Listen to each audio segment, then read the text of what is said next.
Hey, how's it going, guys? Well, I'm gonna like turn the music down. I notice how loud that is now. Let me put that down. You're listening to the Trails from Zero Evolution OST. I'm actually making sure that this is actually running concurrently on the other streaming site as well as on YouTube. That way, you know, everyone can kind of join in. That's the big hope here.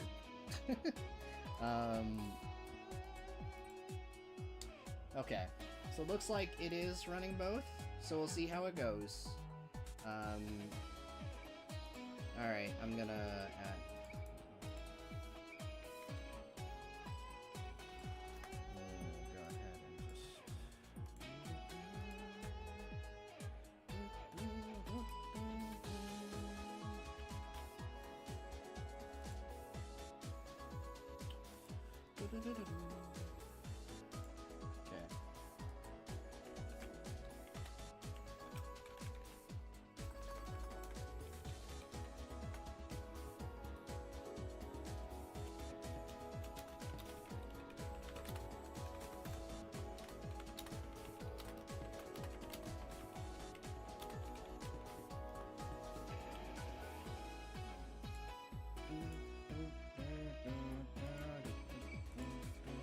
love this song.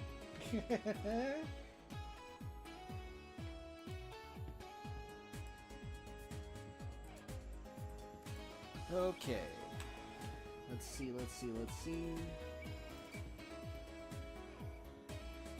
I think I have the right link there. Okay. Cool. I will mostly share around the YouTube link, but that should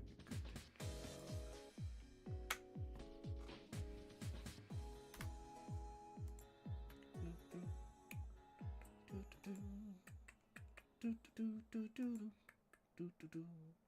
But yeah, how is everyone today? I should pop out the chat for both.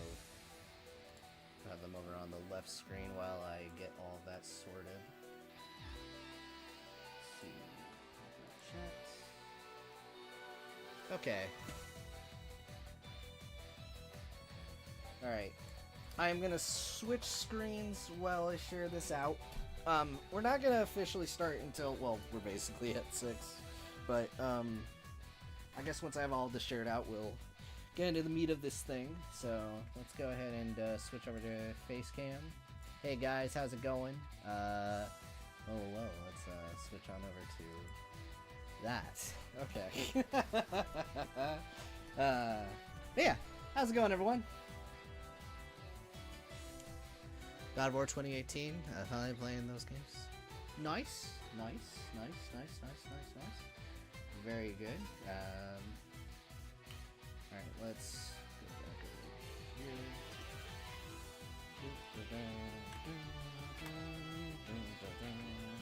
like this remix a lot. It's really funny that it feels like it has been a little bit since I've actually stopped to listen to the Crossbell music, because like my brain's been full on in Cold Steel land for a bit.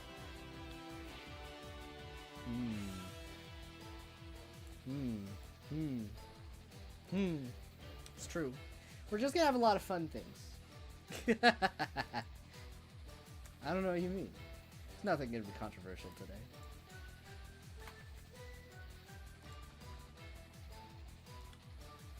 I joke.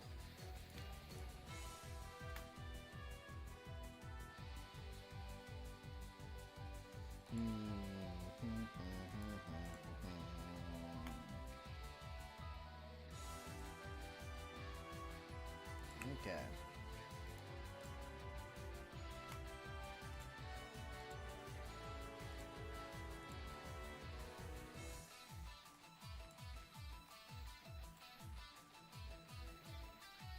Only original OST.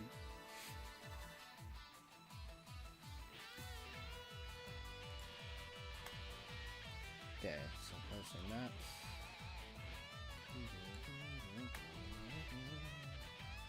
And some of these servers I'm in, I'm just like, man, that's how you know it's a dead one, when it's like, ah, yeah, there's my Cold Steel video. No one's posted anything in like 2 weeks aside from me. I guess it's more views for my thing. Anyway. Okay. Cool. Alright. So I think I have this nice and shared around. Cool. We'll go ahead and dive into this then. Are you guys excited? Well, first, let's just talk for a bit. I mean, I guess you already said you're playing God of War and stuff. Nice. Post this here as well. Yeah. No, recently I have not actually been doing... So I finally finished playing through Cold Steel 2. For those of you who don't know, for the channel and stuff, I briefly started scripting it, that video. Although I gotta say, the start of it's gonna be like probably the hardest part of the whole video. That's loud. The start of it is probably gonna be the hardest part of the whole video, just because I just have so much I gotta talk about because I chose to go spoiler free for Cold Steel 1. So we'll see how I handle that. I'm gonna probably try and make it so that the section doesn't go on for too long, but I also gotta like communicate the vibe. It's just gonna be fundamentally different from my other videos, and that's gonna be the hard part with it. But we'll see how it turns out by the time it's done. If that alone makes it so that I don't have the script done by the time I'm back in classes, then it's what it is, I guess. I have another week before I'm back into the madhouse, but May play some Mega Man Zero. It's pretty good, although the first one is like the roughest one of the bunch, but I quite like those games, so yeah. But okay, well, I was hoping we could have like a few more people in the chat before we got into this, but I guess we could just kind of talk about things. So I just kind of wanted to look back on the year and just kind of, you know, talk to you guys about everything that's been going on, you know, just the whole process getting here, because this has been an interesting year in more than one way. I can definitely say this for sure. For the channel, this has been probably one of the best years, like, this channel has had. As far as, like, people viewing it and, like, the support and all of that, it's been fantastic on that front. IRL, it's been a little all over the place. College has been very stressful. I can say that much. Every term has been bad for wildly different reasons from each other. But, you know, that's life for you, am I right? Yeah.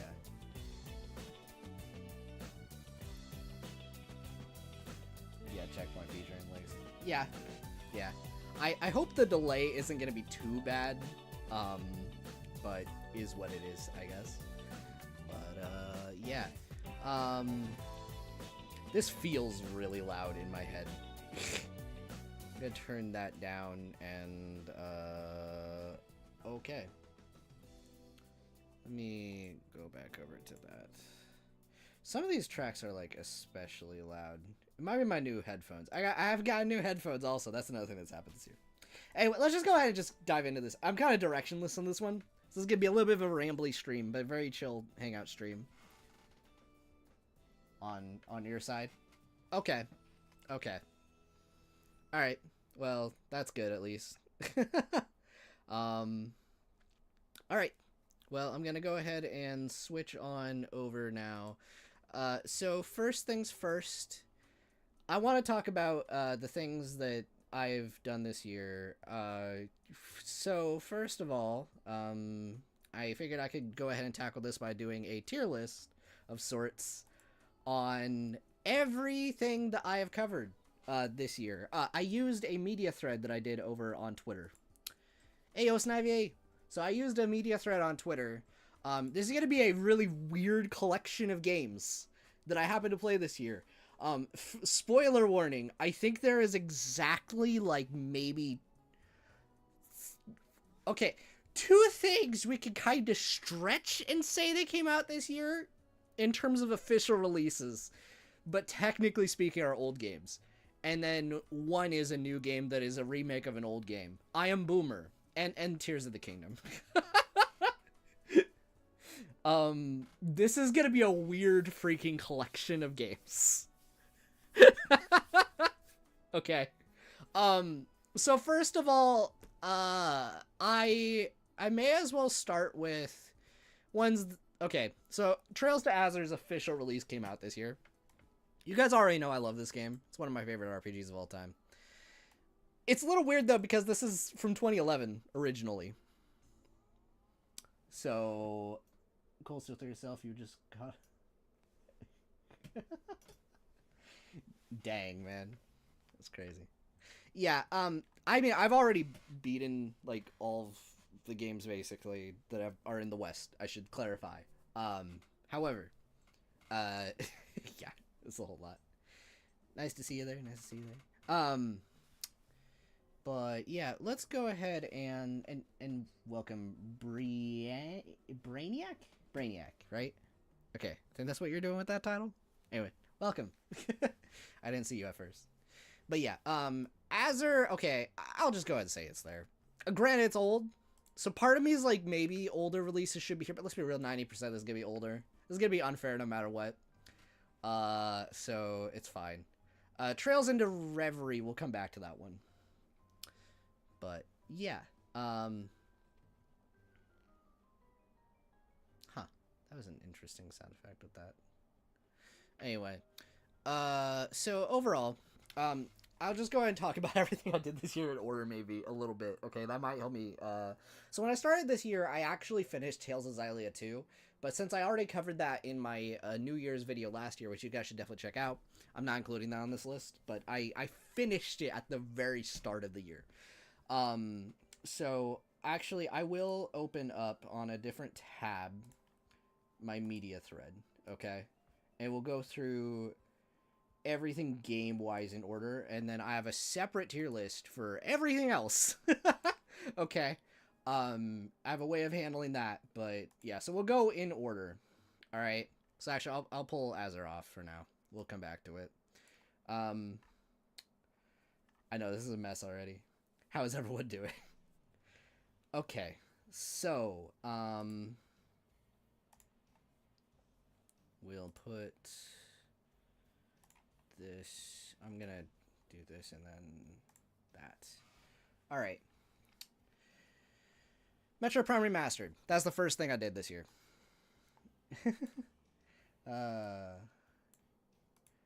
Alright. So, Metroid Prime Remastered. Alright, so this is an interesting case. This is my second favorite game of all time, and they did a fantastic job remastering it. So, like, on that metric, I kind of have to put it S tier. I'm gonna do this instead. Partially just so I can focus on the Cold Steel 2 video.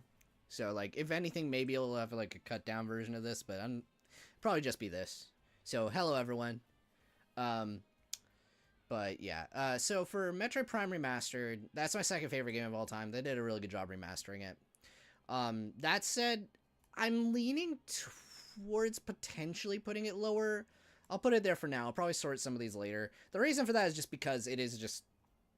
The graphical overhaul is really good, but it is still the same game underneath it all, code-wise. So it... I don't know. If I had to be, like, quote-unquote objective, which doesn't exist, then, yeah. But regardless, we'll put that there. Next, on the list in terms of games I played... Okay, Azur, we're there. I had a really busy first term of college, I should clarify. Most of it was editing this sucker. I should say that right now, alright? This one was a nightmare world to record and edit for. I had to replay a bunch of things, but you know what? I loved every second of, like, playing through this game. This is one of my favorite RPGs of all time. I just love Azur so much. But it's also a 2011 game, and I played it before with Geofront, so, like, it also feels weird to say that that's this year, but it did. Its official release is this year in the West, so we'll have it here for now. Okay. But, yes. Next, let's see. I did a replay of Super Metroid. Now, I played this game before, so it's not going any higher than B. It's not even a re-release. I just played it on a whim. It is a very good game, though. I'm just gonna put it here, I guess. But, technically speaking, it's probably about, like, a here or something like that. The controls are a little jank, but it's a fun game.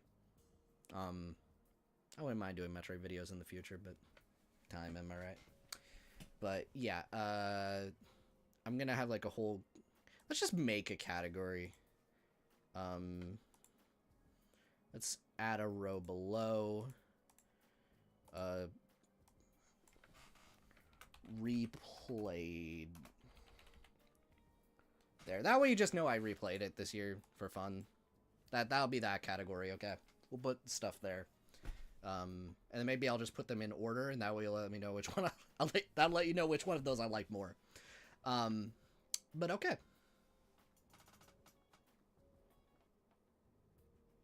The Trails Tuber allegations. Okay. The next thing that I played... Okay, this is a weird one, alright? But it's this game called Red Steel 2. So this is a motion control game where... so I kind of... Because I wanted to exercise, ironically. I've barely gotten any exercise this year, any more than other years, because I've been in editing hell. But, Red Steel 2 was a really fun game. Basically, it got to be like a samurai gun dude. The story of it's stupid, but the combat was really fun. You basically had full sword combat, and you were able to just kind of attack like freeform and stuff. Some fights got really fast paced. I definitely got a workout with some fights, especially early on in that game. It's a Wii game, yeah. But this one was one of the only ones that used Wii Motion Plus, the same thing that Skyward Sword uses. And I wanted another game that used that, because I really like that in Skyward Sword. I know I'm a crazy person. I want to get a VR headset for similar reasons at some point. I just realized those got swapped. But, yeah. The story of it was really dumb, and towards the end, it felt like the difficulty dropped after a point. So, I feel like I'll put it here. But it was a really fun time. Probably one of the more unique ones on the list, gameplay-wise, that I played.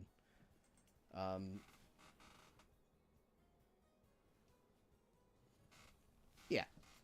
Like I said, story's kind of dumb, but it's a fun novelty. Okay. So, let's see. What was next? Okay, so I played Battle Network before, like this series. Like, I started with Battle Network 3, but I played Battle Network 1 when the Legacy Collection came out for the first time. It's okay. Like, it's fine. I don't really have too much to really, like, say about it. I mean, it's the first game. The deck building is okay, I guess. There's some things about it that were kind of nice from, like, a quality of life perspective, but, Is D tier. Well, okay, I'll say this. The story of it was not great. I'll put it... You make an interesting argument. I don't know what else these... You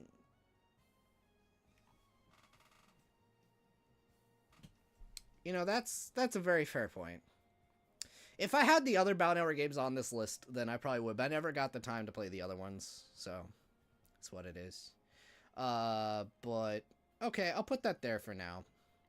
Alright, next. So, fun fact, at this point, I'm still editing the Azure video, as of, like, the ones I put in here, okay? This has been stuff that's been kind of on the side in between classes, okay? The Azure video took me a long time to edit. But, yeah, the next game... I have to actually scroll for a bit. Oh, that's funny. Okay. So this is towards the end of me editing the Azure video, that this next batch of ones is basically when I'm entering summer, okay? So this is when I'm getting free time again. Tears of the Kingdom. Okay. Putting my boomerisms aside, at least compared to the other ones we have here right now, okay, I'm putting it A tier. This game got me addicted. I legit had fun with it. In many ways, I would say it's better than Breath of the Wild. However, I will say this, time has not been kind to my love of Breath of the Wild. I think they're both fantastic games, but as Zelda games, they're kind of disappointing to me. But, like, I still got addicted to this one. And it's a lot of fun. The freeform exploration, like, the sky is so fun. The underground, and the crafting stuff, I like that. I like the crafting stuff to a degree. The Banjo-Kazooie nuts and bolts stuff, I'm a little iffy on.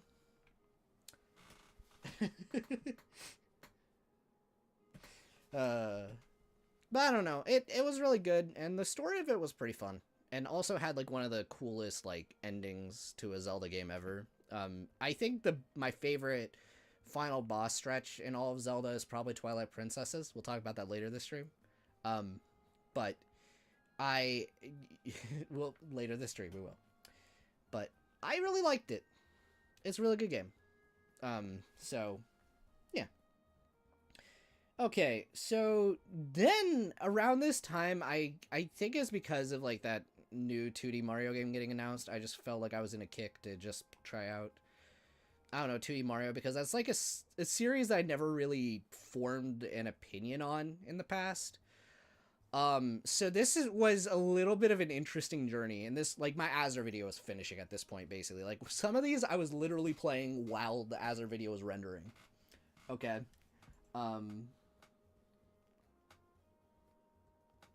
Actually started with the third game? Do you mean, like, as in they started with Link to the Past? Or, like... Okay, we'll come back to that. But, okay. So... Mario Bros. 1. That's so weird to compare. I had fun playing it. Previously, I had beaten this one before. But I only ever, like, did the thing to skip to the final level, basically. But this one was one that I actually went and played the whole game. And it was actually pretty cozy. At least, like... you know, to a certain degree, as much as an old game like this can be. But, I don't know. It was fun. It's, like, at least C. Especially, like, as one of the earliest platformers, they've had to give it, like, a legacy boost. I may have put it, like, a B, but I was there. I should also clarify, I'm not much of an NES guy. Most NES games, I don't like them. Alright. This game made me laugh. But it was not good. Mario 2, Lost Levels. That one? Nah. No, it was not good. But I had a lot of laughs at it. It is legit. It feels like it might have been, like, the person whoever made that infamous, like, Kaizo hack probably was a big fan of this. Like, there's sections of that that are just like, why would you design it like this? But, in many ways, you could think of it as, like, a DLC expansion to this one for, like, super fans of the original, just hard levels for it. In that regard, I would say that it's not the worst thing I've ever played, but Yeah, SNES was, yeah. I like SNES, but NES, but yeah, I'll put that one here. Okay. Um, so then there's Mario 2. I'm going to put that one on the same tier as the first one.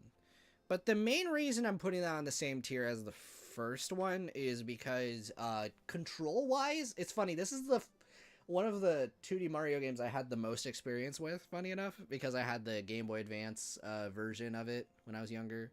But I never beat it. So this was my first time actually beating it, and I think it is a fun game with a simple gameplay loop that goes on a little too long. Hey, Steph, yo.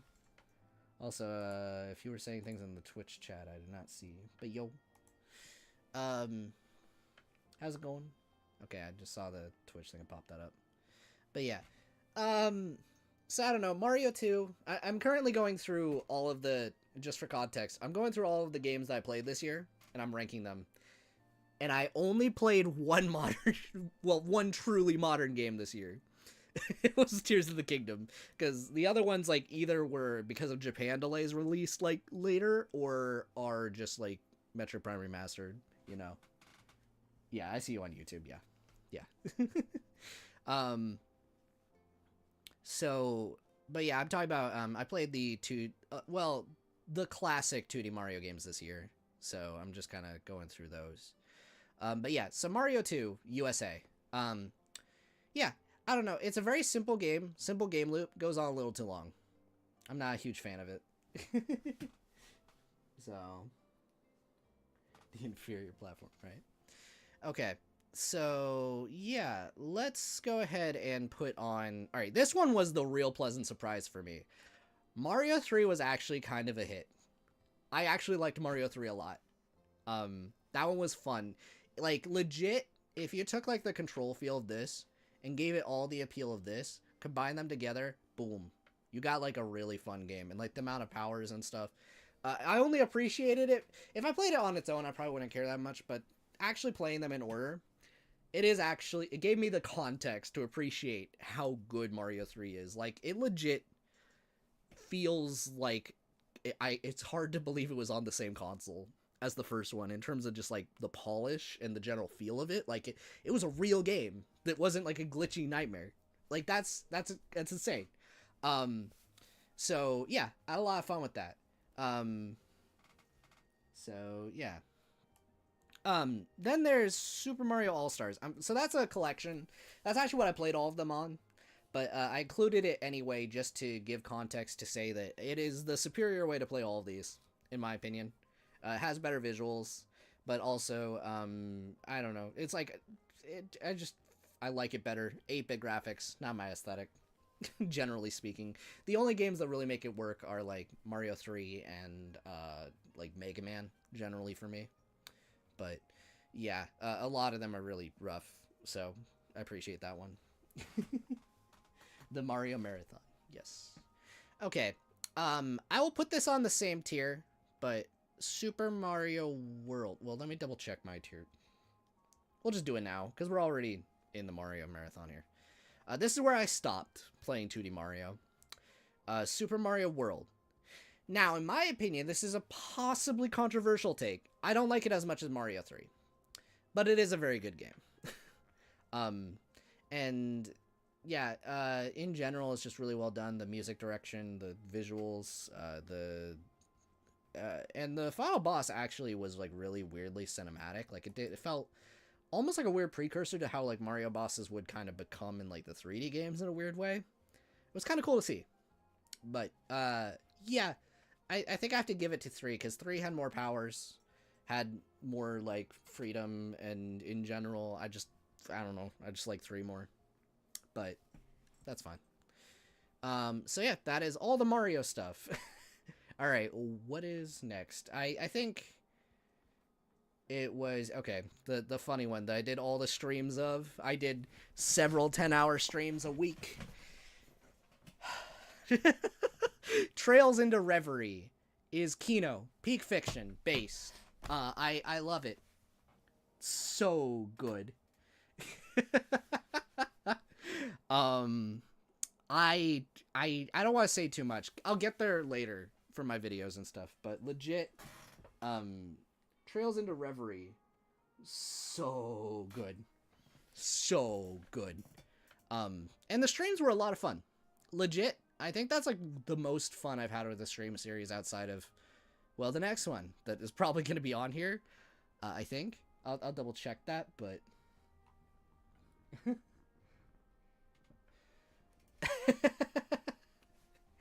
yeah, I mean, it was a lot of fun. I don't know. I mean, to be fair, most of my first playthroughs of Trails, I went kind of crazy. Cold Steel 2 did that to me as well. But man, it's just it's so fun. Anyway, right. Let me fact check which one I put in here first. Okay, I put that one first. I think I did technically finish it first. So, all right, I'll put that one next. Persona 4. I could talk about that in more detail because I mentioned it in my oh god. I could put it there. Yeah. I could put it there. That seems right to me. So Persona 4 was a really good time. I'll say this, there were parts of it that were kind of rough to me and I needed to ask for some help from some friends. Snivy and my friend Dorman and others, you know, they were there to kind of help give advice, mostly Snivy. I never played Persona before, and I really wanted to play Persona, partially, you know, so I would have context for when I went to talk about Trails of Cold Steel. Every day is great at your Junes. True. But yeah, no, I had a lot of fun with Persona 4. Like, honestly, it's also fun being kind of in the know with, like, Persona memes and stuff now, especially. That was, like, something that I never really, like, got for the most part for the longest time. So now actually playing that game, yeah, I had a really fun time. In general, the weakness system was cool. The time management was, like, my favorite part. Like, just having to, like, deal with, like, okay, I can do this, that, and, like, oh, I can go and handle that. I made some really dumb mistakes in there, which are kind of funny. Like, I can admit this right now. I didn't actually know you could explore at night for, like, a huge chunk of the game. So, like, I didn't actually end up able to get, like, social links with several characters. I also did not get the Persona 4 Golden ending. Snivy showed it to me later. Yeah, caught up to the public. I'm playing Persona 3 Reload next, but I don't think I'm going to play it probably when it comes out because odds are I'm going to be busy. But I do want to play Persona 3 Reload next, and then I'll play 5. I think that'll be fun. But, yeah. Let's go ahead and talk about the next one in the list. I have to. Tales of the Abyss was good. Yeah. Tales of the Abyss was so good. I feel so bad that I put that game off for so many years, but at the same time, it allowed me to do that co-op stream with Snivy. And it was just a really good time. Like, the story was hands down the best story I've seen in a Tales of game so far. And the characters were great. Luke was such a good character. The world building could have been communicated better early on, but by the late game, it's like it had the best world out of the games. Yeah, I really, really like Tales of the Abyss. It's so good. Man, it's Snivy and I power comboing some dudes, and just, I don't know. It's just a good game. So yeah, that's how I feel with that. Alright. So next is Trails of Cold Steel 1, which was a replay. I mean, I could probably just put it here, but it was for the channel. Okay. But I'll put it here, but if I had to put it somewhere in this bunch, hypothetically, on my replay, it would probably be right here next to Persona 4. I had a fun time with it. That's a game that went from, like, here to here. Now that, like, I know what that game was going for and what it set up for. It's such a good game. Mo's mad, yes. Hashtag Mo's mad. But Symphonia again. Symphonia's good, I guess. It'd probably be here, maybe. Yeah.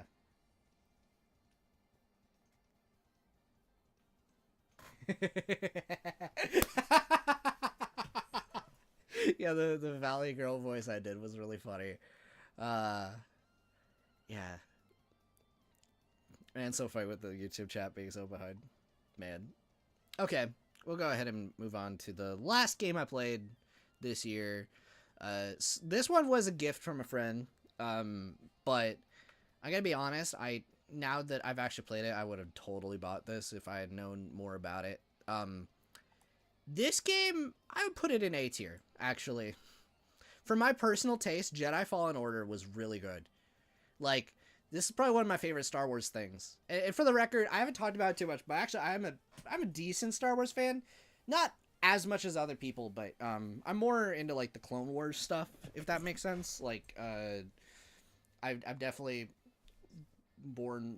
not born raised, but like, you know, I grew up with like the prequel movies, which have not aged the best. But I think this game was great. It was so good. Star Wars Jedi Truthers chat. And also like the Metroidvania elements with it. Like, it's so funny when I was playing this game. All right, so guys, fun fact, you may not know this.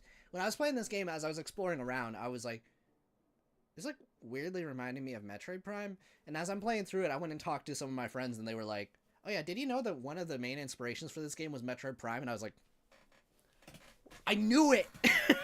Like, between like the map designs and like the way that you get powers to like go back and forth and stuff like that, and like also the Dark Souls elements, and like it feels like it's a mishmash of like everything that the developers are fans of, but like it comes together in a really cool way. Like, I mean, I've heard it's good, performance aside. I'm actually excited to play the sequel. I've heard performance aside, it's good. So, I'm looking forward to that. But, yeah. Yeah. For sure. Yeah, that's basically what I've heard. It's okay.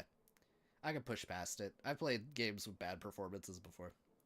But yeah, I guess I'm just gonna give it one more look over, but this seems right to me.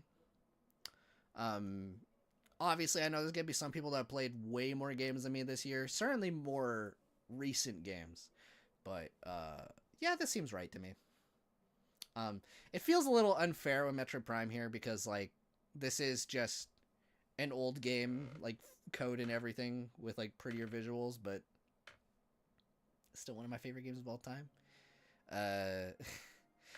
I could put it at top of here if I want to, and then you probably have more of an idea. But then we also have to account for the fact that like this is a 2011 game that only now got an official localization, or like this one that is a 2020 game that only now got an official localization. So I mean, it's fine. I'm not gonna like rip hairs too much about it. If you guys want to ignore that stuff, just imagine Abyss at the top and then everything else. But yeah,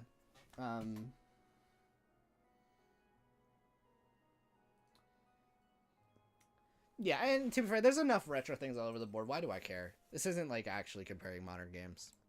So, all right. Next, so this one's gonna be weird. I kind of combine these, but I'm actually gonna do them separate because one thing I wanted to do this year, is I wanted to actually branch into watching a lot more anime because it's been a while since I watched like anime pretty religiously. So that was kind of a big goal of mine. So yeah, we'll go ahead and go way back to the start of my media thread. So we're gonna start by ranking. Well, we're gonna rank the normal things first because the anime will be the funny one, I think, and we'll just talk about my like normie things first, okay? That's what I said. I'm only gonna do. There's gonna be 2 different tier lists with the same selection, okay? Oh, I should have put that in here. Hold on, I can fix that. You are right. 100%. You are right. Let me put on that. Okay, you are right.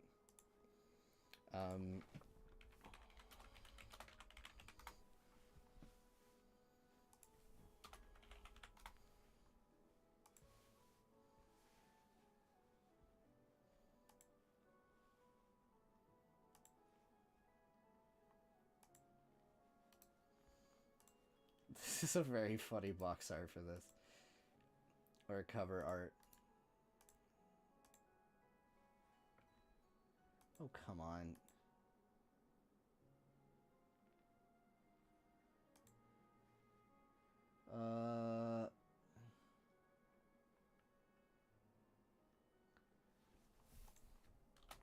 Cover art.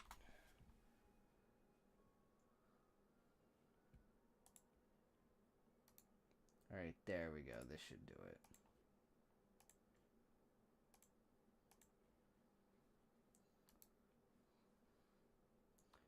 Cut, and then we'll put it into here.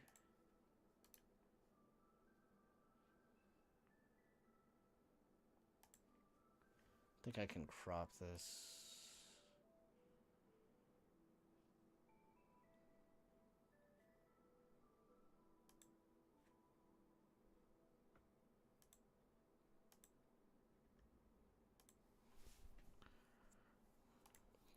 Okay.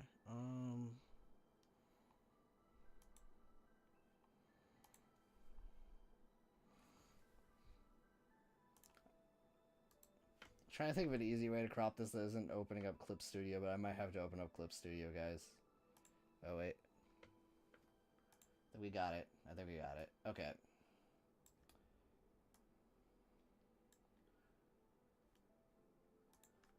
Alright, and save. Okay, cool. So...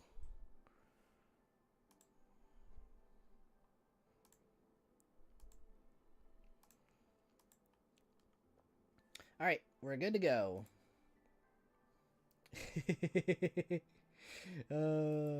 Okay, cool. So let's go ahead and pull up the chat so I can view that, and then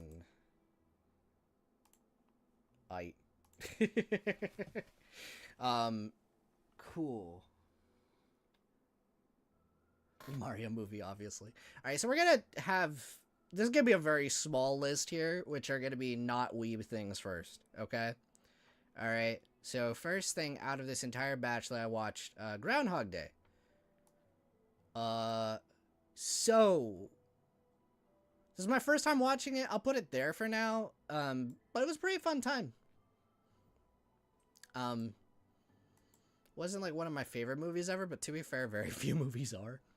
But yeah, it was a pretty good time. First time getting to watch it. What I watched back to back with it was very funny. But yeah, okay. So then Spider-Man Across the Spider-Verse.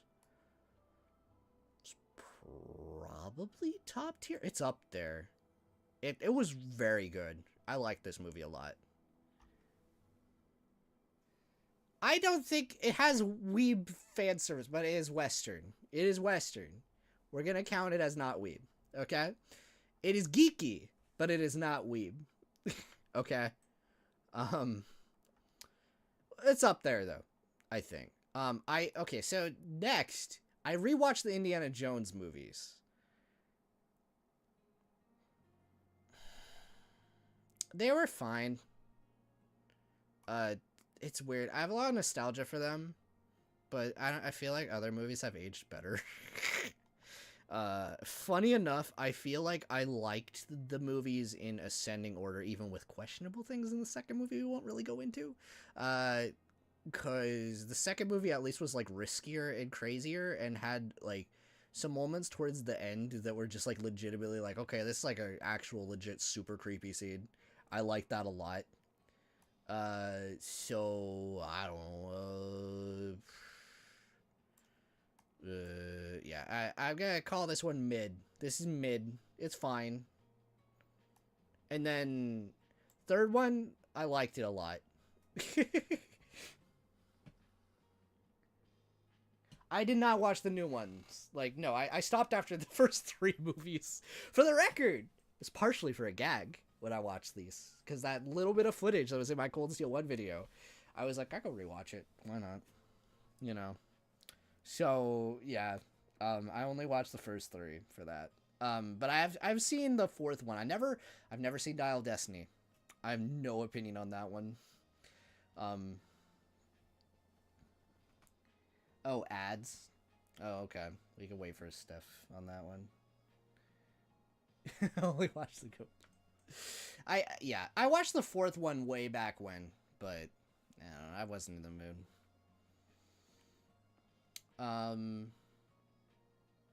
Okay. Well, I don't know. I think the big thing with the Indiana Jones movies for me is like, one, yeah, I grew up with them, so I remembered them pretty okay. But at the same time, there's definitely a lot of things that just haven't aged the best about them. It's kind of hilarious.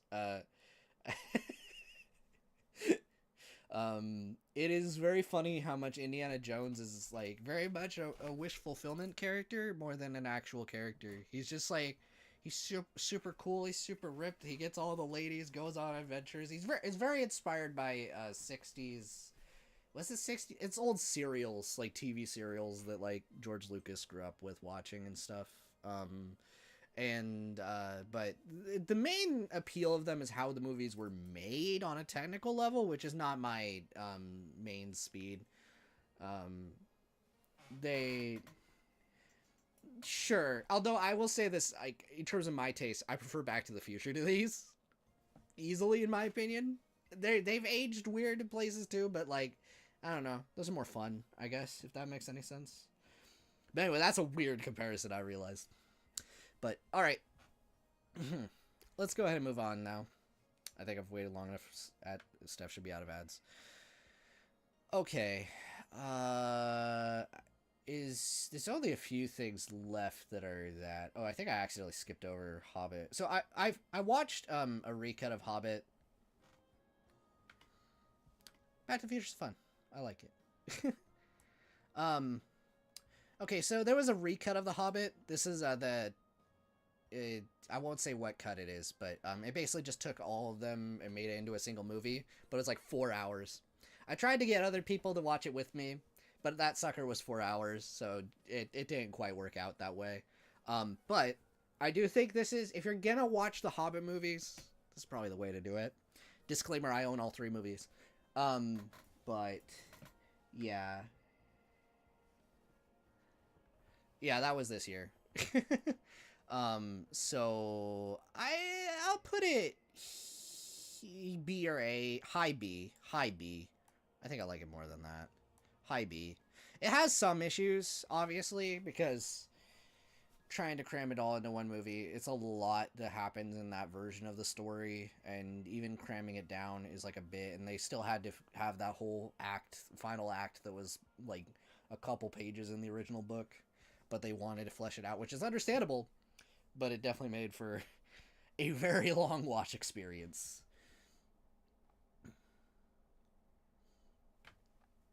Yeah. But I enjoyed it. Anyway, next. Okay, so I think there's only 2 things left. Ahsoka. Alright, so my opinion of this is weird. Oh, Guardians of the Galaxy is here.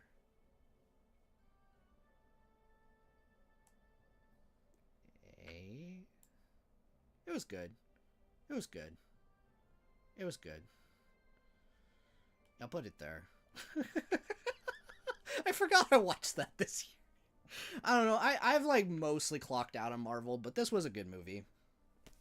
It did a good job of wrapping up the Guardians plotline. I don't care to see anymore. It's just like, they make new Guardians. It's gonna be a new group of characters, and it's like the characters I cared about are just moved on. Like, I'm fine. It's whatever. I'm moving on.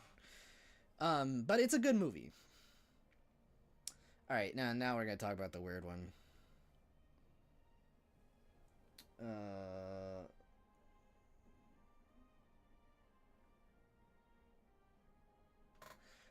Steph, you gotta understand, I don't feel strongly about most of these. Like, I don't think any of these are like, this is one of my favorite things ever. B or C, you think? I don't know. It had a lot of good things in it. I liked a lot, actually. Okay, it's coming back to me because I have to stop and think, because I was the one that had like Rocket's backstory that was really good. I liked that a lot. It probably had the strongest villain of the three movies. And the character stuff with Rocket in particular was really good. And while the whole thing with jeez, this is how much I clocked out of Marvel at this point. Gamora, considering how things are with Gamora in it, they handled it pretty okay.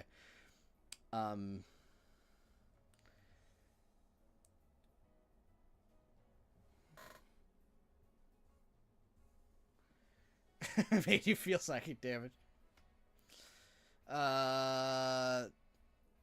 It's a whole awkward thing, but they made it into a joke with it, so I enjoyed that. But yeah, I think, I don't know. It's not a C. Well, okay, here's the thing, right? This is basically as low as these are gonna get for me because I'm gonna be reusing this template. These are all leaving this when I'm done with it. Okay, we're just talking about the movies right now that I watched. Okay, out of all of these, the one I enjoyed the most is definitely this. Okay. I don't know. I'll meet you in the middle. It's like high B.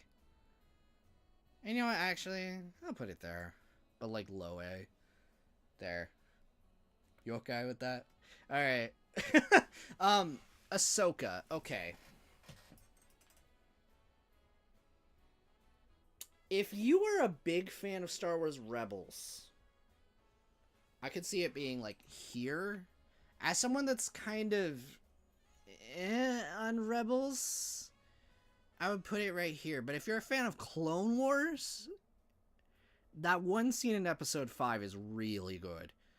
I think it was episode 5. So I think it's landing here. There's some things about it that I in hindsight, when I let the hype die down, I don't know, could be better, but it's not bad.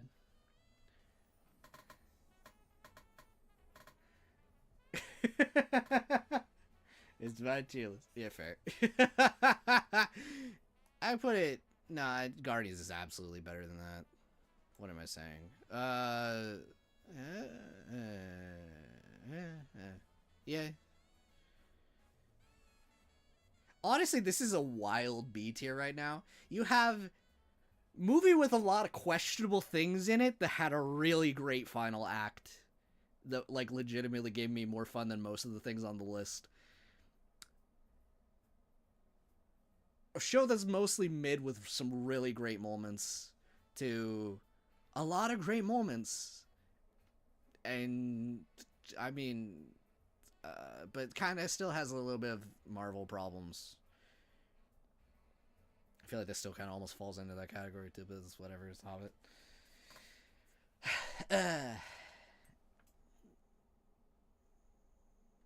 Weeb and not weeb stuff. Okay, I will say this. Maybe it's because I was watching it with friends for my birthday. So for context, I did this for my birthday as a joke. But we watched the Mario Bros. Movie. I rewatched this. Honestly, this is a fun movie. If we take into consideration the wild premise of it, I don't know. Okay, like, Snivy and Steph, you were there for that. Would you agree with this? I don't know about A for sure, but it'd be funny. It's a perfect movie. I don't know. It's how do you rank this thing? This thing. Like, okay.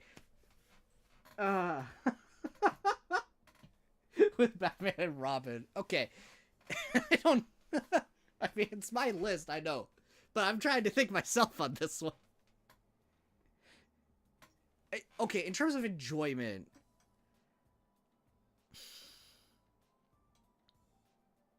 you know what? Actually, I'm thinking that final act of this was really good. Shoot. Shoot.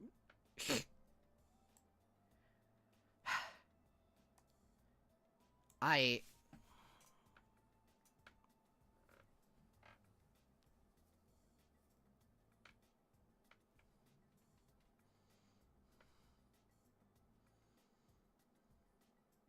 It's staying in A, but this one actually...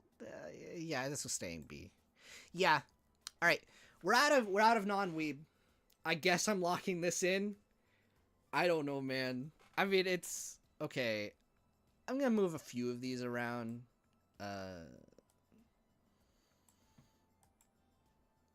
Yeah. We'll do that, actually. There we go. Alright. Final answer, I guess. Yeah. On this. Alright. So, I will screenshot this sucker. I'm gonna send that to over here. So there we go. That's the non-weeb things that I consumed this year. What a collection. We're gonna put that back in here now.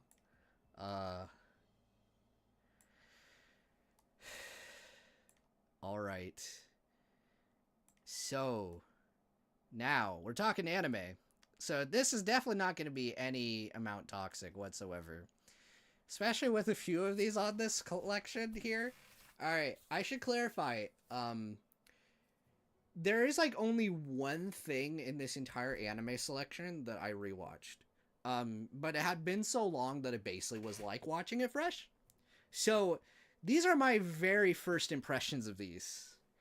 Okay.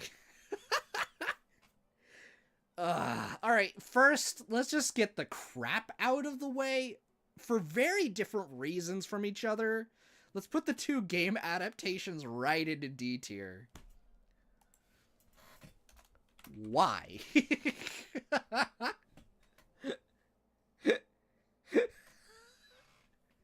That's Trails of Cold Steel Northern War and Legend of Mana are both going there. They're both... Well, one is not a great adaptation, and the other one is a really rushed, like... I guess it is an adaptation, but it's an adaptation of a thing that happened between games. And... Anyway... if you guys want to see my reactions to Trails of Cold Steel Northern War, where you see me start off optimistic and then have me just not like it by the end, you guys can go over onto my Patreon and you can view all of my reactions. They're all there. You guys can do that. Alright. This wasn't this year, for the record, but I finally got around to it. Anyway. Right. Okay, I'm gonna... start with the Konosuba movie. The put that here, I think. But yeah, the Megumin one. I finally got around to watching that this year with Snivy and Studios. I had never watched that. I had seen Konosuba season 1 and 2, but never that. I still need to watch the Megumin anime, and I guess they're making season 3 now. But yeah. It was a good comedy. It had been so long since I watched Konosuba, though, that it was like, oh yeah, that's what that's like. It was... Kazuma got real down bad during that movie, I remember that. But yeah, it was pretty fun. But yeah. Then there was... Nichijou. Okay, so this is a really weird one, because this is like a comedy thing, but it's like comedy is like wildly different from... like Konosuba, because Konosuba is very like aggressively like chaotic funny, whereas Nichijou is like very, it's like one part cute slice of life, but then other parts of it are like comedy that is pretty good. It hits half the time. I think a lot of jokes are very Japanese centric. It was his popular face, yes. um, it's weird because there's a lot of iconic things in Nichijou. I'm glad I watched it, but I do know for half of it, not half of it, maybe about 25% of it, I was kind of bored. I know that might be a hot take, but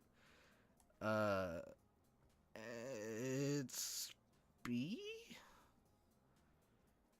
C or B for me. It's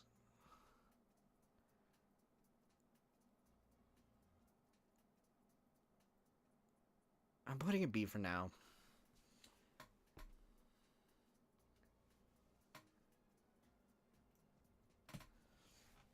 Yeah. Okay. So then, making sure there aren't any other anime meshed in with the non-weeb. Okay. So I also watched Mob Psycho 100. I'm saving the best for last. Okay. We're not doing this in order. Mob Psycho 100 was pretty good. Pretty good. Actually, going off the metric, I'm probably gonna go off of here. You know what? Actually, I think I am putting Nichijou in C because something needs to be there. Because I don't think the other ones I'm going to have here are going to go there. So, there you go. Good. See, it's not in the Y category. It's good. It's just not my favorite. Mob Psycho 100.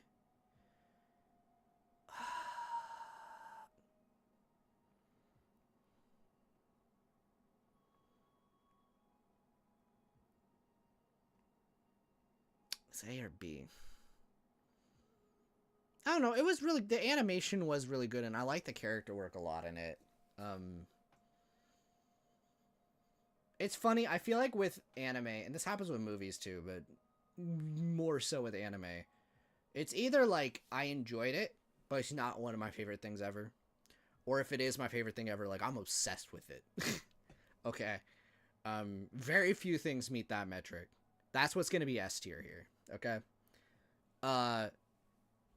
You know, I'm gonna put it B, but it's probably high B.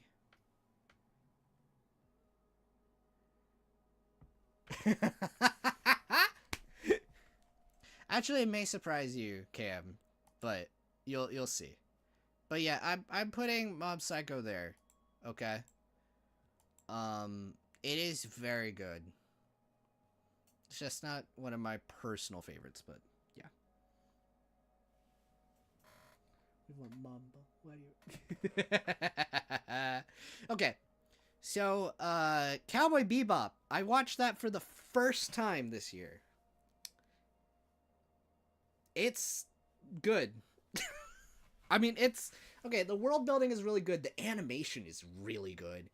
The world building was really good. The music was really good. I see why it's so popular. I think what kills it for me as like one of my favorites is the episodic structure of it, but I know for some people they probably love that. I don't remember liking that about the other show by the creator. What was it? Samurai Champloo. I remember not liking that about Champloo either. Like Champloo had this really weird spooky episode where like everyone died or something like that. Like it was a Halloween episode, but it's like okay, this is not canon or something. Like that was a weird thing with that show. This didn't have anything like that, but it had like it was just kind of like things happen in that, and some of them were really fun. And to be fair, one of my favorite shows, Clone Wars, has episodes like that too. But I felt like Clone Wars had a lot more.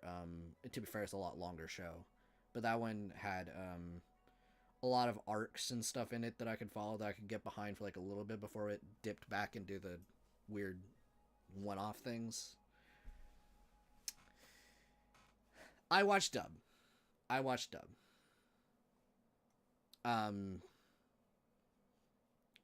don't know. I enjoyed the dub. I didn't have too much issue with it.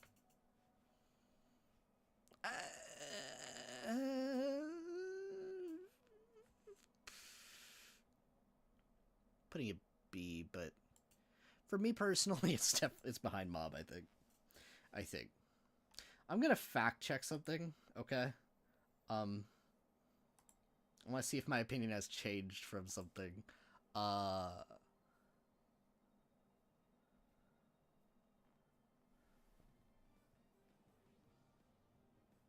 no, that's fascinating. I didn't even put that on the list. Well, this is out of date. You'll see that in a bit. I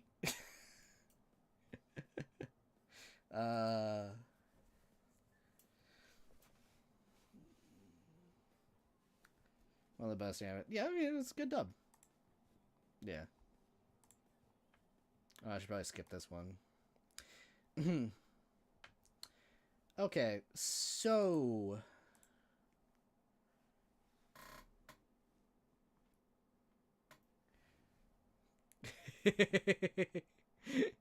and a Twitter. Oh no. Okay. So here's gonna be the funny ones, okay, Cam? This may surprise you, what you said. Let's talk about Frieren. Let's do it. Frieren is not done yet, so I don't have a full opinion on it. It is currently airing. But from what I've watched, I really like it. I will add, though, it has barely met that category I was talking about, where it's like, oh, this is one I love to death. I love a lot of things about it, but it is a little bit on the slower side. So because of that, actually, it is top of A tier. Now, the character stuff is fantastic. If you guys don't know anything about Frieren, the simple gist is it's basically just about an elf girl that essentially has outlived most of her party members that, you know, helped save the world or whatever. So it's kind of just about this girl dealing with the idea of, like, learning to appreciate time and use it wisely with people. Gave me, early episodes of it, gave me vibes of the show Up. Okay. It was, or not the show Up. Why did I say the show Up? The intro to the movie Up. Up has a show? But yeah, the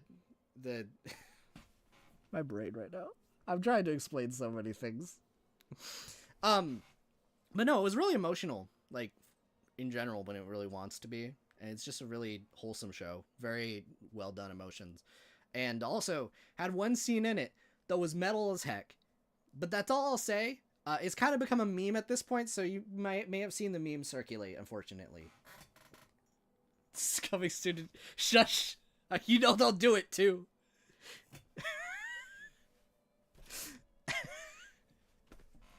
You get to see the intro to Up, but in real time. My god. Anyway, yeah. Let's move on to the S tiers. Okay, yeah, I'm gonna be honest, rewatched Madoka with Snivy. It held up.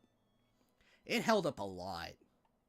I wouldn't say it is my, like, de facto favorite show or anything. But, like, it's intense, it's dark, it's well directed, and really fun subversion on the tropes. And the camera angles were really cool, and it's just, like, it's just good. It's just good. I love it. I mean, it yeah. So there you go. And I want to watch the movie soon. It'll be fun. I mean, I've watched it before, but yeah. And the funny thing is, like, I watched it before, but I've been long enough that I forgot a lot of details. So coming back to it was like, it's just cool to see it hold up like that, you know? Yeah, friendship saved. Which, to be honest, that's sort of my camp too. Yeah, it's just good. So yeah. Anyway, my favorite anime of the year. Okay, so to give context, I was talking to my friend Nut, and we were watching Groundhog Day, or this movie here, okay? So he wanted me to watch it. I was, like, sick, but I was also writing my script for Trails to Azure and stuff. And he came up with this joke idea, and he suggested it. I was like, you know, I never watched this movie, and like people reference it all the time. My favorite video game of all time is Majora's Mask, which is about a time loop. So I was like, and so people mention it all the time in reference to that. So I watched Groundhog Day, and then after I watched it, I was like, I had fun. I don't really see that many things do this concept. And he's like, again, tell you what, I will watch all of FMA if you watch all of ReZero. And I was like, okay. And then in the middle of it, he also said, oh, and if you watch like Mob Psycho or something, maybe we can throw 2003 in with that. So I was like, okay. He hasn't gotten to 2003 yet, but it's fine. So Mob Psycho was part of that. But I was like, all right, I'll watch ReZero. And this show became one of my favorite things ever. I love ReZero a lot. Like, I don't think I've gotten that addicted to watching an anime in a long time. Like, I slammed this sucker out. And it hit me with, like, a sense of, like, oh no, when I realized, like, I'm caught up and it's been 2 years since the last season. But, like, the plot is incredibly well done. The way that the setup and, like, build up, with the all these little plot threads and mystery, the main character's whole time loop aspect, and just how dark the show can be. Like, there's a lot of, like, things in there that are really cool, and I like how the main character is just some guy who makes mistakes. He's a normal human being that is just thrown into this isekai scenario, but it's like the most worst kind of isekai he could be thrown into, and the only thing he has going for him is the fact that he can reset time, but he feels the pain and death every time. It's like so good. So like that is one of my favorite anime. It is just really good. And of course there's parts where the main character is acting like a doofus. And the thing is, he learns from it. So that's how you know it's like good character writing, that they're willing to have the main character do things and then learn from it rather than, you know, like obviously I like a lot of characters that are good the whole time, but I knew what they were doing with him. And it like, so when you see that bounce back, it's like Kino, it's so good. Like rabbit, no.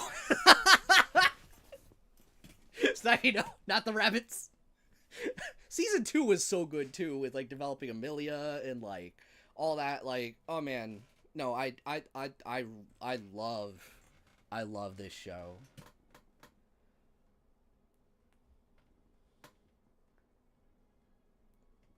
Yeah, absolutely.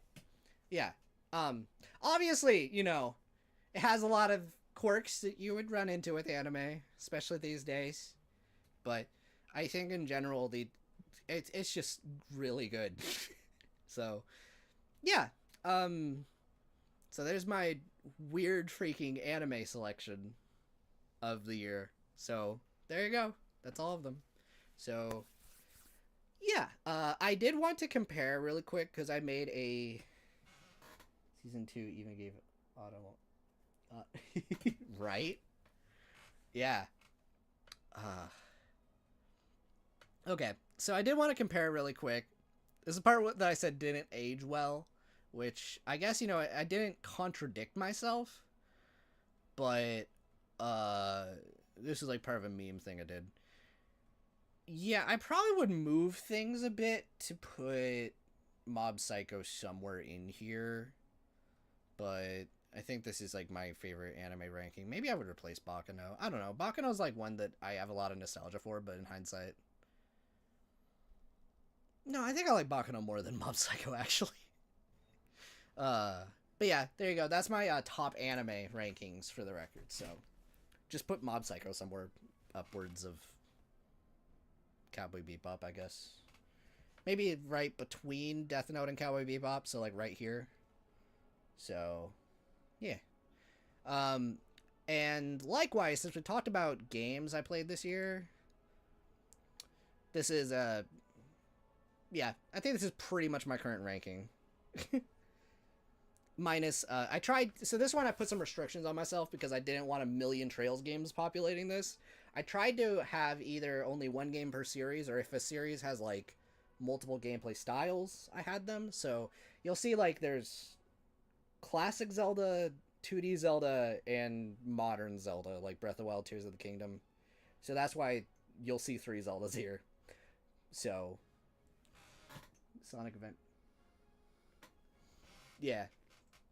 So there you go. That's a fun little meme thing I did this year. And I will probably post that later. But yeah, so that's a fun thing I did. So, okay. Anyway, yeah, that is pretty much everything in regards to the stuff I played and or watched this year. So, Link Between Worlds is so good. I love it. But yeah. Let's switch over to Trails of Cold Steel's soundtrack, why don't we? Well, that's loud. Oh, that's loud. Okay. So, I do want to, before we start just doing random tier lists and stuff, I did want to talk about the channel a little bit. I mentioned earlier in this stream. A lot of games I like, yeah. So, I'll definitely say this. In terms of the channel, this has been one of the best years I've had. Like, all of the views, like, look at all these Trails ones. Like, I'm at 16K for Sky Trilogy right now, which is nuts. But even more nuts is how quickly Cold Steel 1 is growing. Look at this sucker. This has been out for 12 days, and we're at 1.4. That is, like, kind of record speed. I know. Ring of Judgment, it's fine. I kind of expected that to a degree, though, because, like, who even reads manga, am I right? But yeah,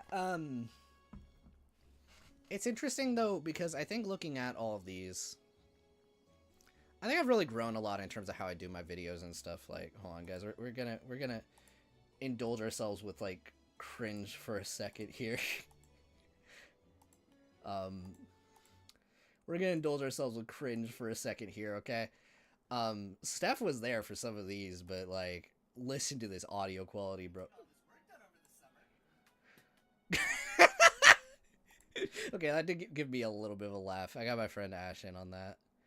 God, though, this is me just talking about Fire Emblem when I tried to do Fire Emblem videos. At least until more recent years with Sacred Stones and Awakening, where many of these elements did make a resurgence and have actually gotten a lot of popularity, which may have led to this game being made, but either way. This guy.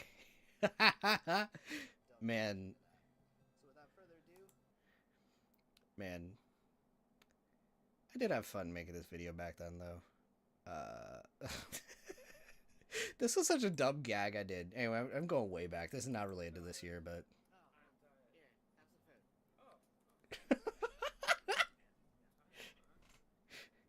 This is so stupid. It's my friend Ash, by the way.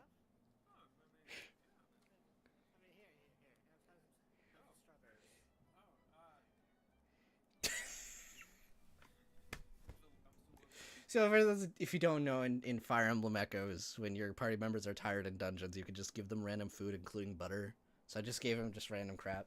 That was a whole stupid joke. I do remember this one. Alright. I love that that's the first frame for Fire Emblem 7. When I tried to explain the title of Fire Emblem 7 to my friend, and it just broke his brain, that was a good moment.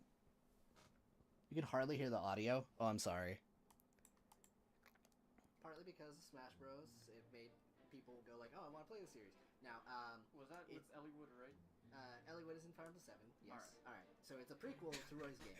Okay. So Roy's game is Fire Emblem 6.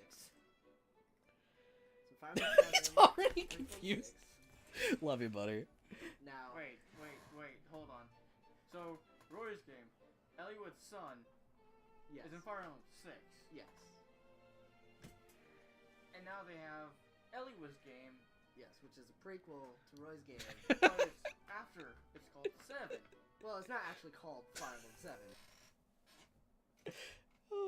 Then I had to drop the. Oh, by the way, it's called Blazing Blade, which is a prequel to Binding Blade. I can't. Well, hey, Nut, welcome. We're going over nostalgia lane for a moment. But man, it is nuts how much my, like, stuff has grown. Like, even in my mana videos, like, okay, like, here's the thing, like, the retrospect, this one, the mana trilogy one, at the time, I'll admit, I kind of did this one just because I wanted to get something a little bit to capitalize on Trials of Mana. So this was probably the one that I think I did a good job, all things considering. But I probably could have done better than I did with this one. But, you missed me ranking my anime tier list nut. I apologize ahead of time for what I have done. Those Visions of Mana reviews will come, I'm sure. Bit of a dark age in terms of new releases, and I had not really branched out. That is until See, I still kind of had that thing where I was struggling a bit with line delivery at this point. I think I got better with that when I got to Legend of Mana. Okay, if I do bring back my Mana reviews, by the way, I want to bring back things like this. I really do. This was so fun to do. citizens of the town are Dudbears and only speak in the Dudbear language. You talk to this bartender in the town who gives you a rundown of what each term is, and you are given one shot with each Dudbear to get this correct. So naturally, I wrote this down, and with the help of my friend Snive, who now has a PhD in Dudbear speak, we sold all of the lamps.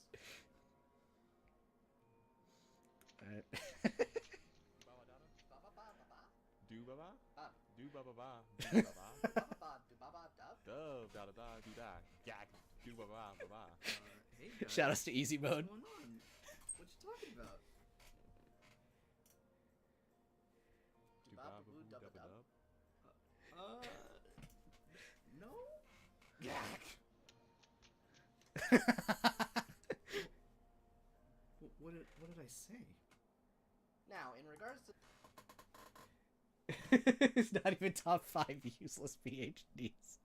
It was also a joke because when I was playing through Legend of Mana, I had Snivy with me in calls as we normally were. So he ended up helping me out with trying to like figure this cred out. So that was the whole joke with him getting a PhD because he was subjected to by me. Yeah, no, I had fun with all of these. But I think these Trails reviews, especially 0 onwards, and I think with this Cold Steel one, I really tried to improve as much as I can with every single video, and I think I've really done a good job with that. Sad part is, your PhD is useless now? Oh no. People can just use the internet?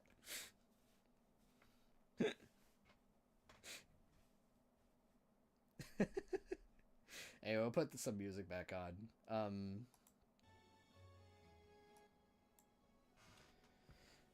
Yeah. Oh, you're right. Yeah, in well, at least in Sword of Mana, yeah. Now they just go Garumph. Or do you mean in the remaster they changed it?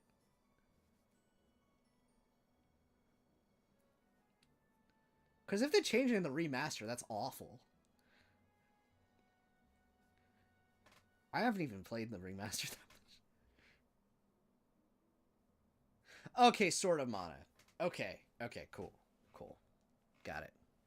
Alright, well, we're now going to just... I don't know, we're gonna do other tier lists.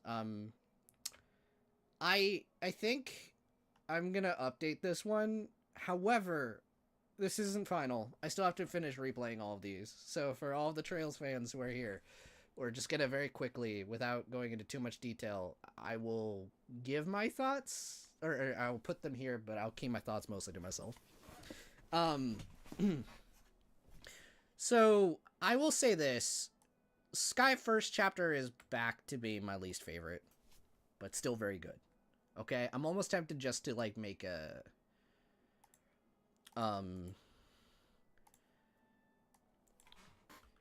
bad games spoiler none. I'll put that there because I feel that needs to be stated when I put first chapter there. Okay.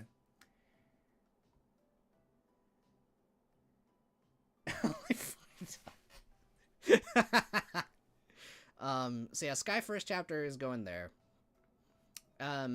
It's good.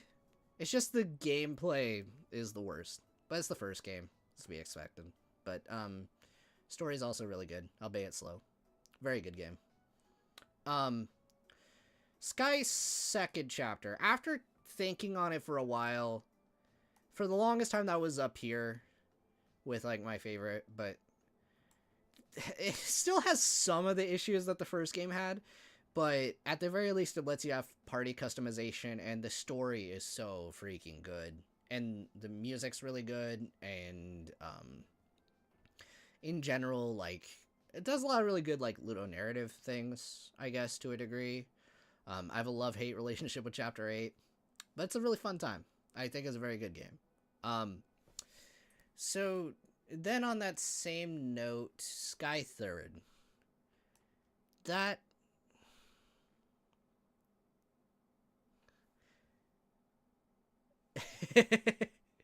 right.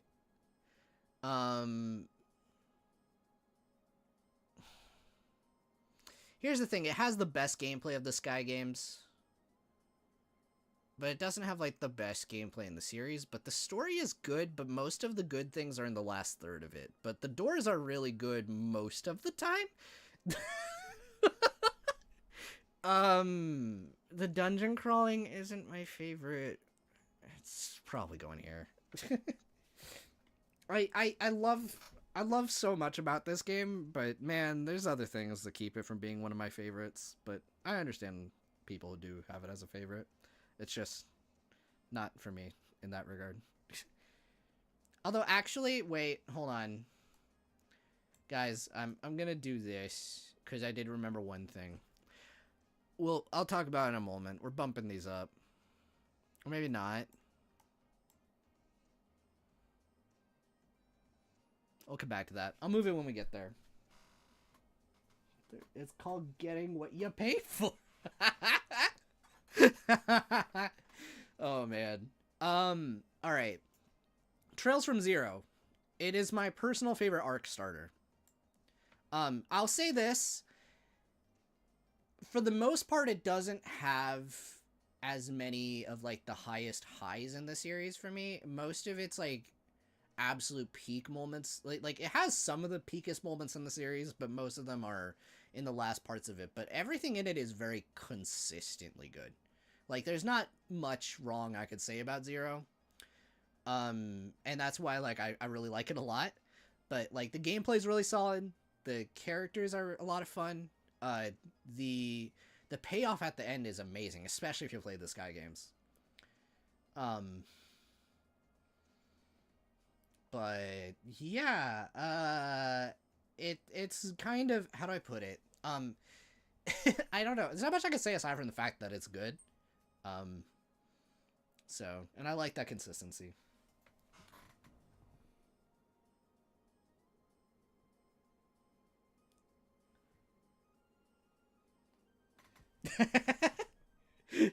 Yeah. No, actually, Trails from Zero. Yeah, I don't know. I think it's a really good game. And I'll probably mention this in my Cold Steel 2 video. When replaying these games, I usually have had one of two experiences for the most part so far. Okay? The Outliers Sky First chapter. But it's either, one, I remembered it really well and my opinion hasn't changed too much. Or, B, my opinion on it has changed a lot. Like, revisiting it in a positive way. Those have been the two kinds of experiences. And both Crossbow games are the former. Like, I remembered both of them really well. And my opinion didn't change too much. I like them both a lot. Like, Azure here is one of my favorite RPGs of all time. Same with Zero. Like, they're really good games. Sky SC is kind of in that bubble too. Third actually did improve a lot. Like, that one, when I first played it, was absolutely here. Maybe even lower. But, yeah, I like Third a lot. But it's not one of my favorites.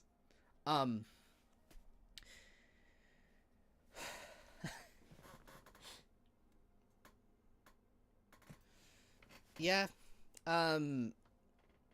Cold Steel 1. This is the funny one. I just said it in my video and I say it still. I can't believe I like it more than Third now. That one was lower than FC the first time I played it. But it's really good. Like, a lot of it is not things you'll think are good on the first playthrough. I'll admit, I have the power of hindsight 100% now. That improves this game a lot. However, I will say this, there are things that annoy me. Absolutely.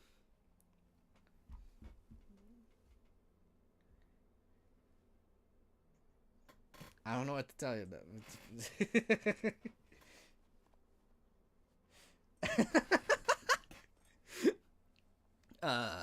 But no, Cold Steel 1 is a very good game. It does a lot of really good setup. The combat mechanically, the mechanics of the combat are a lot of fun. And Cold Steel 2 is where it gets nuts with it. Yes, on my replay. If you've not seen my video recently, then you won't know. But yes, that is actually how I feel. I actually really like Cold Steel 1's story now.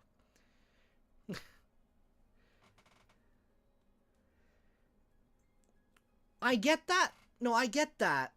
The lack of S-crafts, like, you gotta understand, alright? Maybe it's, like, on the same tier. But I definitely like it more than Sky First Chapter on a revisit, okay? But, like, you gotta understand, alright, here's the thing. One, I like the world of Zamiria and actually exploring it. And yes, you can do that in some of the doors in Third. But, like, Third has, like, for one, I think the character work in Cold Steel 1 is deceptively good when you actually, like, have at least more perspective on what's going on in it. Okay, I'm now seeing, because of the delay, all the reactions. And I said most of this in my freaking video, so I don't want to repeat myself too much. But a lot of the groundwork for what happens later are, like, all there in this game. Without it, a lot of things that happen later don't really work. Or have, like... The thing is, obviously, some of those payoffs happen so far down the line that connective tissue kind of dims a bit. But it's all here in this game. Now, as a consequence, it is very slow. And the school sections... It's weird. I've grown to like them now that I'm not just rushing to get to things happening. Like, this is the kind of game that's better if you are just there for the experience to just talk to your classmates and just hang out for most of it, you know. Because I guess that's also the other thing is mindset, which is understandable, especially if you come off Azure, which is Plot City. It's all, like, if you're there just to have cozy times, Persona style, then, yeah, you're gonna have a fun time with it. Okay, Nut. Got it.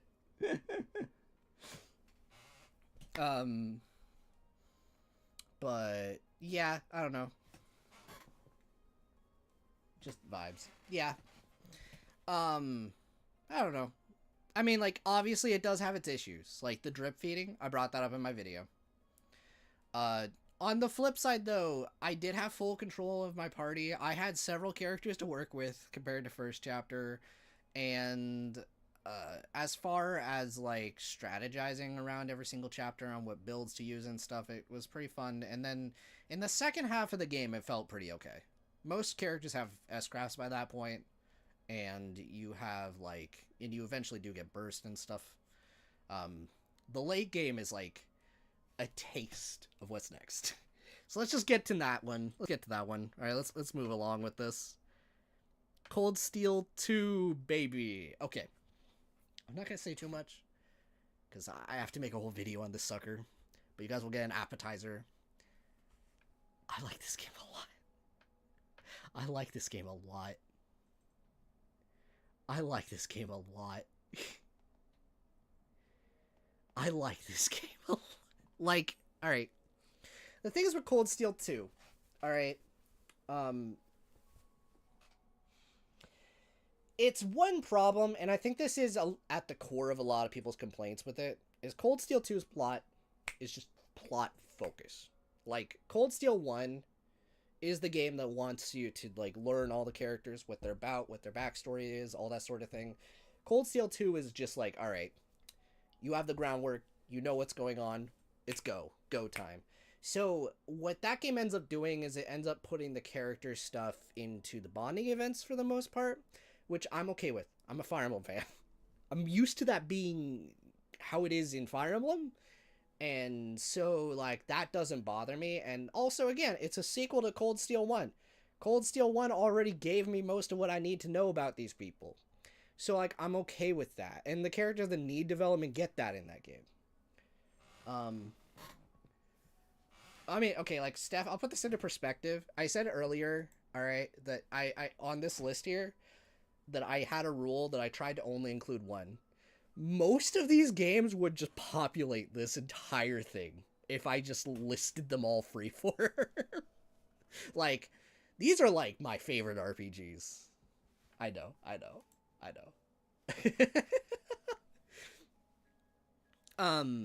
So, like, yeah, I'm okay with, yeah, fair enough.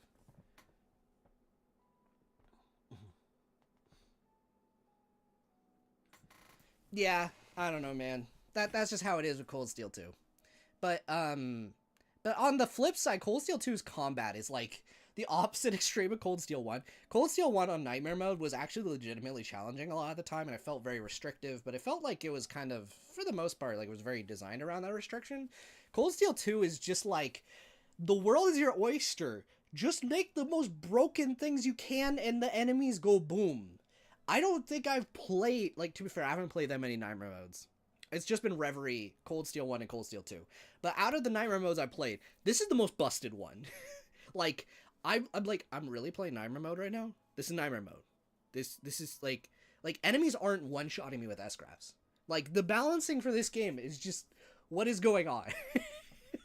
But on the flip side, like, the sheer amount of crazy things you can do.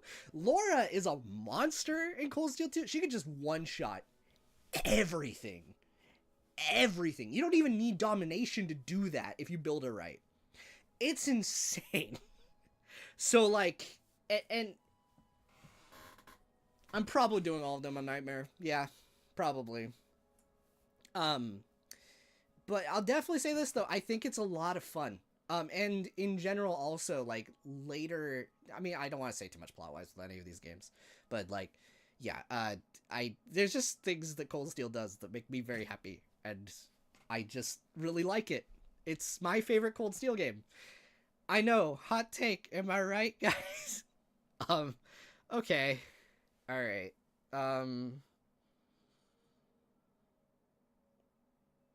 Actually, I just remembered Nut saying that earlier, because we have an empty A tier right now. I don't know how I feel about those ones. Because now that Cold Steel 1 is one that I like this much, means everything's off the table. Like the table just got flipped, bro. Like, with 3 and 4, I don't know anymore. I mean, I know I have issues with 4, but I also love a lot of things about 4. I don't think 4 is, like, bad at all. I've even said before that I've ranked 4 on the same tier as 3rd before. And 3 is really good. I feel okay putting 3 here. But that could change. Who knows? But for 4, I'll put it here for now. But again, these two... I don't know, man. I don't know. I just... But I know I'm having fun with Cold Steel. Gotcha stuff. But okay. Before we throw the one you already know on here, I'll just go ahead and say this right now. Nayuta's weird. I haven't beaten it yet. So it's here. Because I haven't beaten it yet. I'm in chapter 2. I think it's really good, but it doesn't hit the same as mainline. However, it probably would go here or here, I imagine, from what I played. Like, it's good, but I don't know. I mean, you never know. Maybe late game's amazing. Like, no one talks about it, which could mean it could be great. and we just don't know. So, I mean, yeah, I've gathered that. So, I don't know. And of course, Reverie. I like Reverie a lot too. I feel like gameplay wise, okay, like Cold Steel 2, Reverie, and honestly Crossbell. These ones here, that's like peak gameplay of the series for me. I like them a lot. So, yeah. And third, like, I should clarify, third has the best gameplay of the Sky games. It's just, I don't know, other parts of it.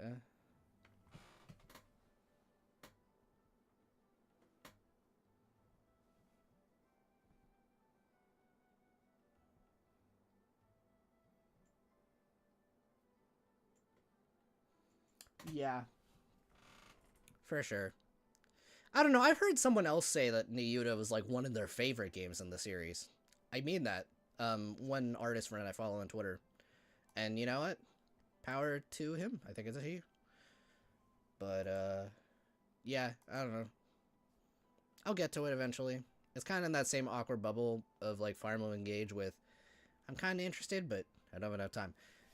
Speaking of Fire Emblem.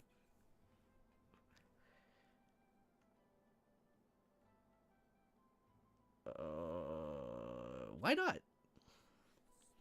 Why not? Okay. Why not?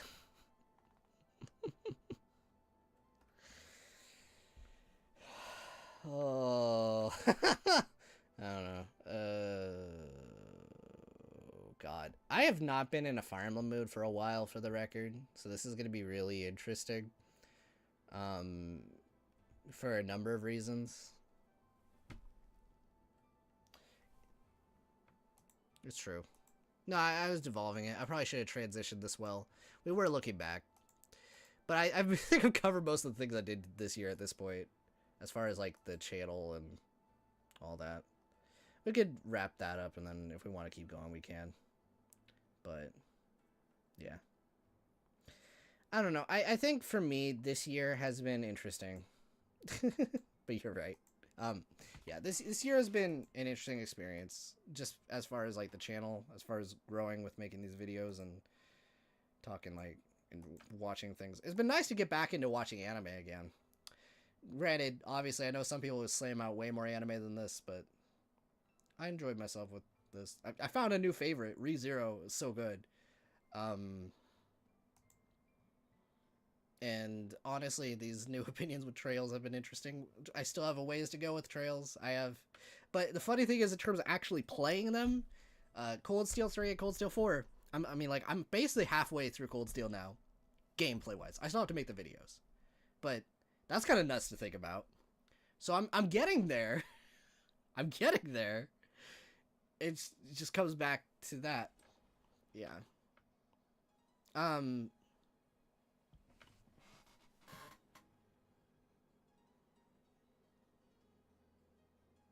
Which is fair. Which is fair. I don't know. It's weird. I think for me,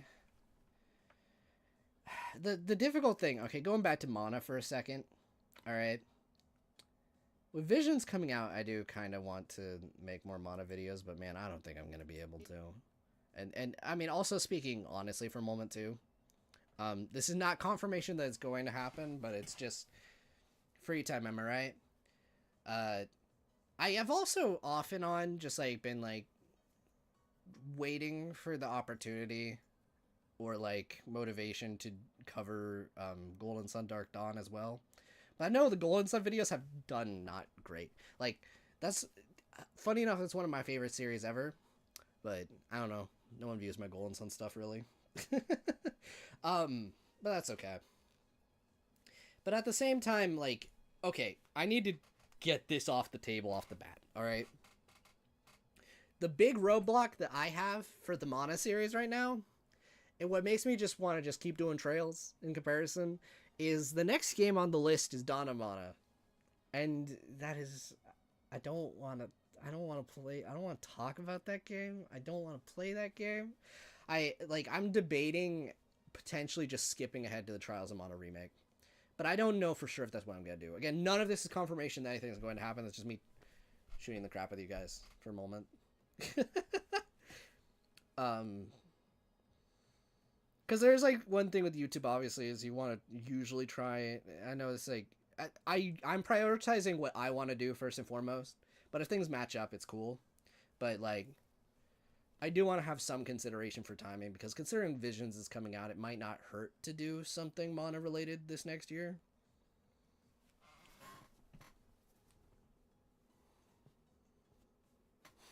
Right?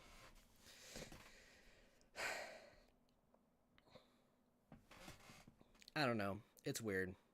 Not to mention that there's other Mana things as well that are not the best, but that's neither here nor there. Yeah. I do think it would be nice for me to take a break from doing Trails videos, but I feel if anything, that would probably just mean I would take a break from making videos for a little bit to do something else. Because at the end of the day, you know, when I make these videos, I want to do things I'm actually passionate about. Which is true. Which is true.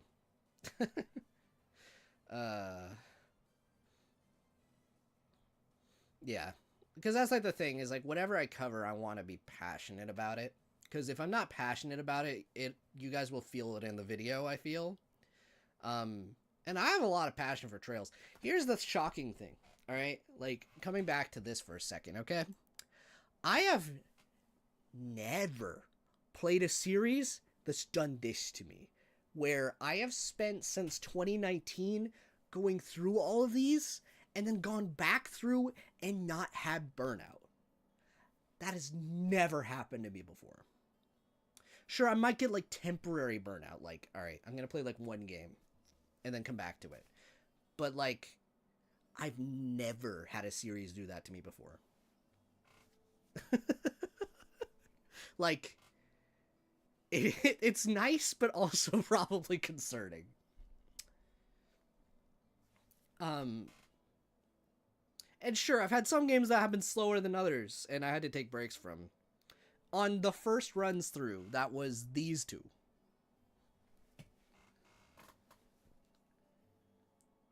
Yeah, for sure. Definitely. I mean, to an extent, obviously. I don't know. I mean, it's definitely interesting. I mean, like, Cold Steel 2, the first time I played it, turned me into a gremlin in 2021. I legit played nothing but that for an entire month. Like, November 2021, that was my Cold Steel 2 month.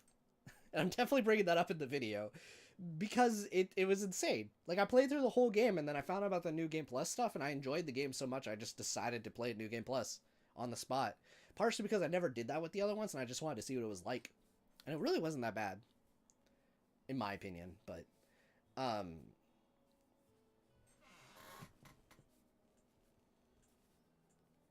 yes, that too. Yeah, because, like, revisiting all of these games, I found something else that I'm just like, well, like, with a couple exceptions. It's funny, I feel the games I felt that the most with were First Chapter, Third, and Cold Steel 1.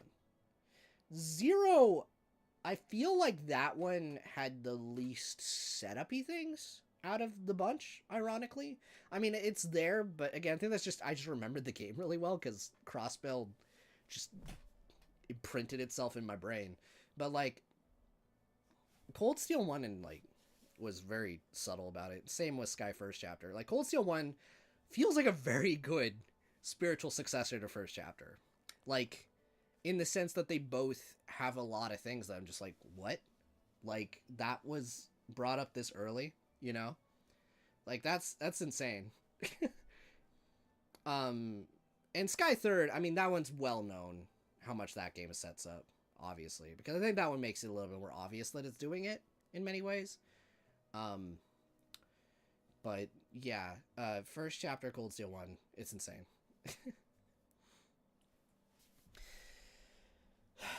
But yeah, I don't know. I don't really have much else to really add in terms of things I did this year. So I don't know. I guess here's the question then. Are you guys down with just doing random tier lists for a bit to round off the stream? 'Cause I was just kind of going into it. I was getting into the zone because I had like a content plan going. Didn't have a plan for actually commentating the content, as it were. But yeah, if you guys are good, we don't have to. But I think this has been an interesting look back at the year. And as for next year, I would like to get caught up on Trails, but considering my college schedule, I don't see that happening for the first half of the year. I think I'm definitely going to still be working on Cold Steel by the time Daybreak comes out, and I think I would like to stream that as well. Yeah. Yeah.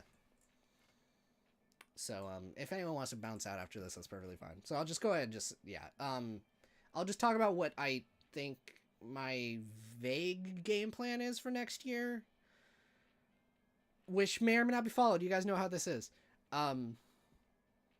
Yeah, I would like to finish the Cold Steel videos this next year if possible. Obviously, I'm going to be graduating college, ideally, this next term. Or not next term, but this year. So I have a senior project to work on, just to clarify. And that involves me making a really small game in Godot. So that's going to be an extra thing I'm going to have to work on this next term. So I actually would probably expect the Cold Steel 2 video, even though I already have that recorded, to probably take about as long as the Cold Steel 1 video, unfortunately. Just because I don't know how long it's going to take me to make that senior project. But yeah, I would like to, but hey, if I have Cold Steel 2 done, then I'm halfway through Cold Steel.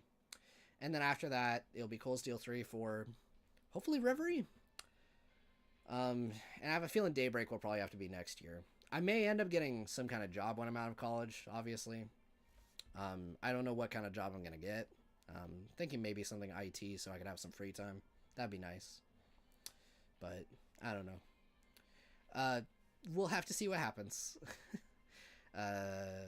But yeah, regardless though, I also do want to thank everyone for the support, especially the last, like, just watching all these videos and just all the memberships and Patreon support and like everything. It's really been helpful.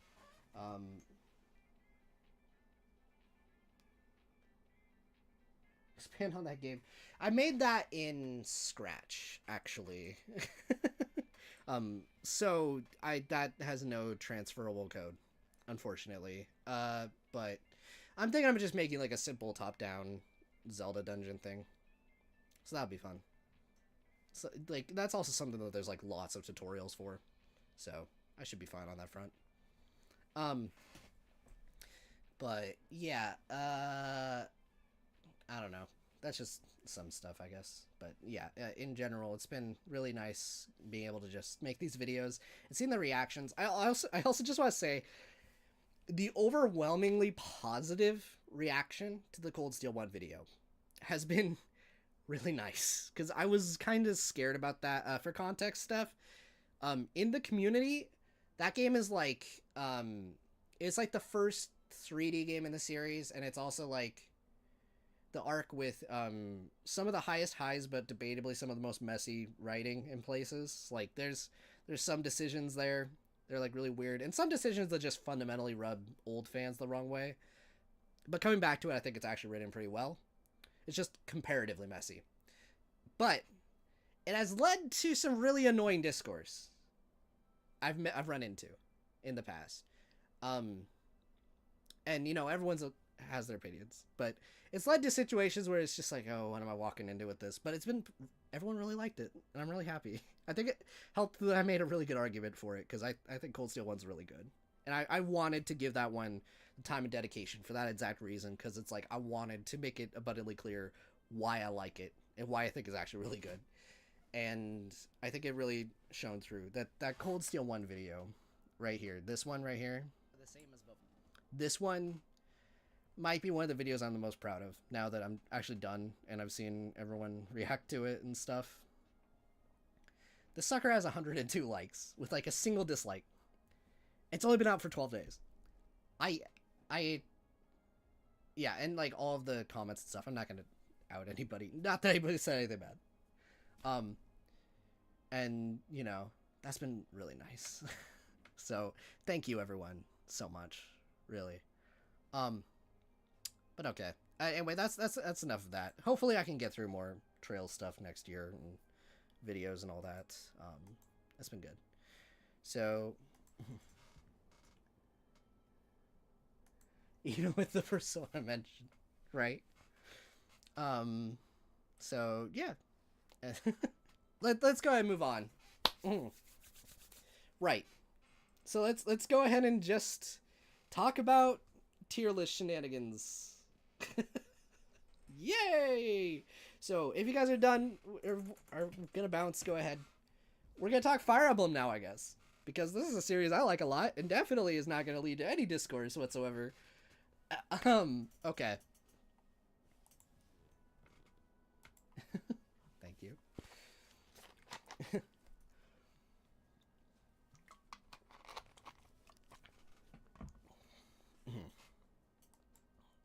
Okay. Well, I may as well start with the first one or whatever. Where's OG? Meh.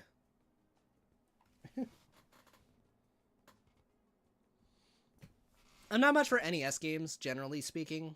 I probably would put these two together, but I have played a little bit of Echoes or Gaiden. And I think it, like, I don't know, movement, this probably plays, like, marginally better.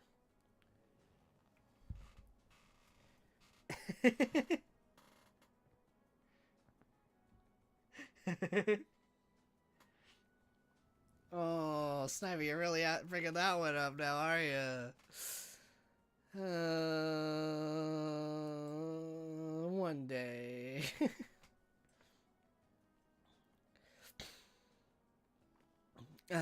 Okay.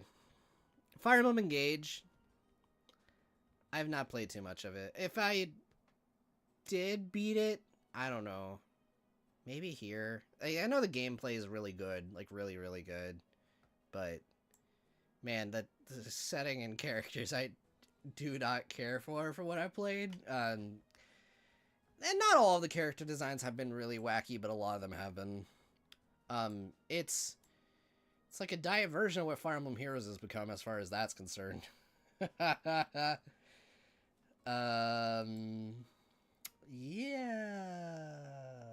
Oh, you beat Engage? Nice. Did you like it? You love Colgate protagonists so much. He's so stupid.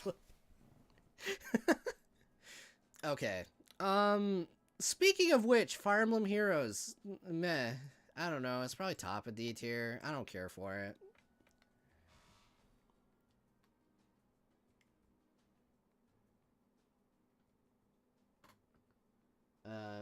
Who hate Fire Emblem Awakening is okay. Think it is, you mean? I feel there is a fundamental difference though. Is that people who hate Awakening's gameplay would probably love Engage though.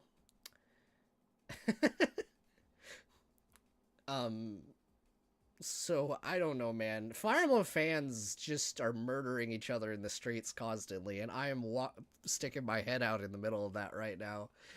Okay. You know what? Because it got brought up. I remember liking Awakening the first time I played it. Oh, hey, Cyrus! Yo! Yeah, Awakening... I liked Awakening. At the time. It's been a long time. I'm probably never beating it again. Most of these Fire Emblem games, I'll be honest, were very... Like, I love the series, but most of them I've only played once. Because they're, like, very long, and as much as I love the tactical combat, most games it stresses me the heck out.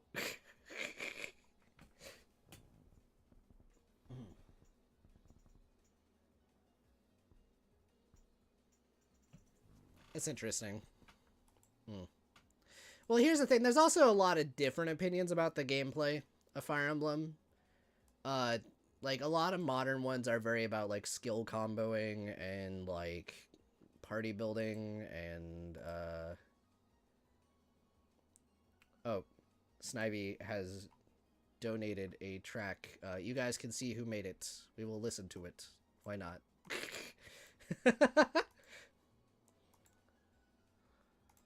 Alright, let me real quick. I just saw that. May as well. We'll turn that up.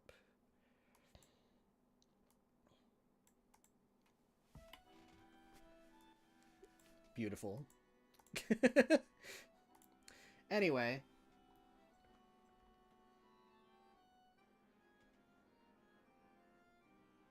Yeah, no, I was in middle school when those came out, like Path of Radiance. Well, no, I was late elementary school with Path of Radiance and middle school with Radiant Dawn. I love those games to death. Okay.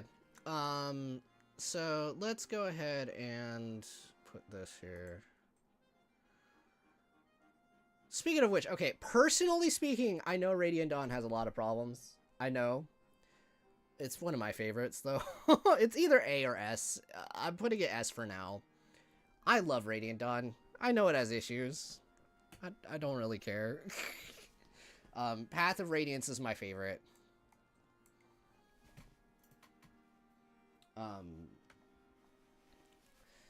Let's see. Fire Emblem Warriors. I don't really care for it. The best thing this game did, and the worst thing this game did, was adding Lyn at the last second. Yes, I am a simp. If you guys don't know that about me, I'm a huge fan of Lyn Fire Emblem. Follow my Twitter? Anyway,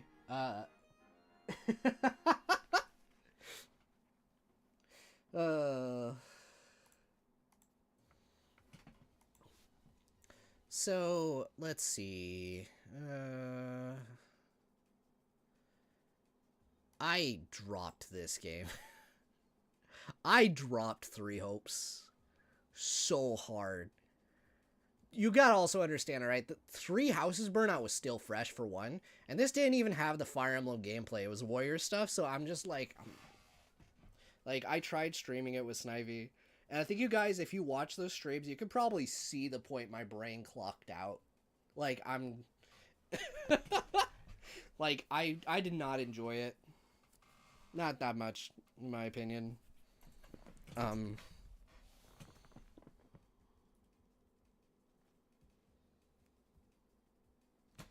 No, she is not at the back of my door. She's over there and also up there. And, there's like some artwork there too. So. That doesn't compute. Hey.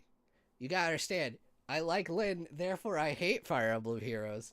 Cause, alright, this is a real story. I'm about to get actually, so, I'm never spending money on a gacha. I refuse. So, I saw that there was, like, a banner that had, regular Lyn as one of the smaller ones or something. It was one of the only ones I was missing. I had most of the other Lyns. So, I was like, I wanted that one. So, I literally power grinded the heck out of Fire Emblem Heroes. Got, like, 200 orbs. Blew them all. Didn't get her. And that's the point where I'm like, this is stupid.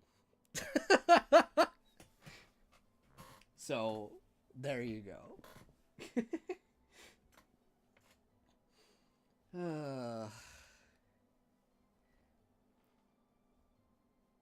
No, please, do not.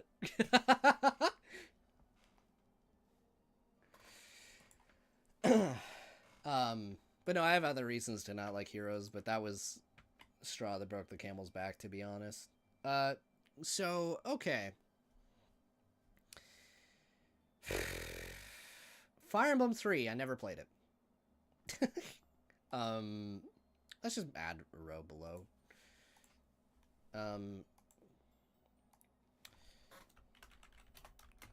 Never played.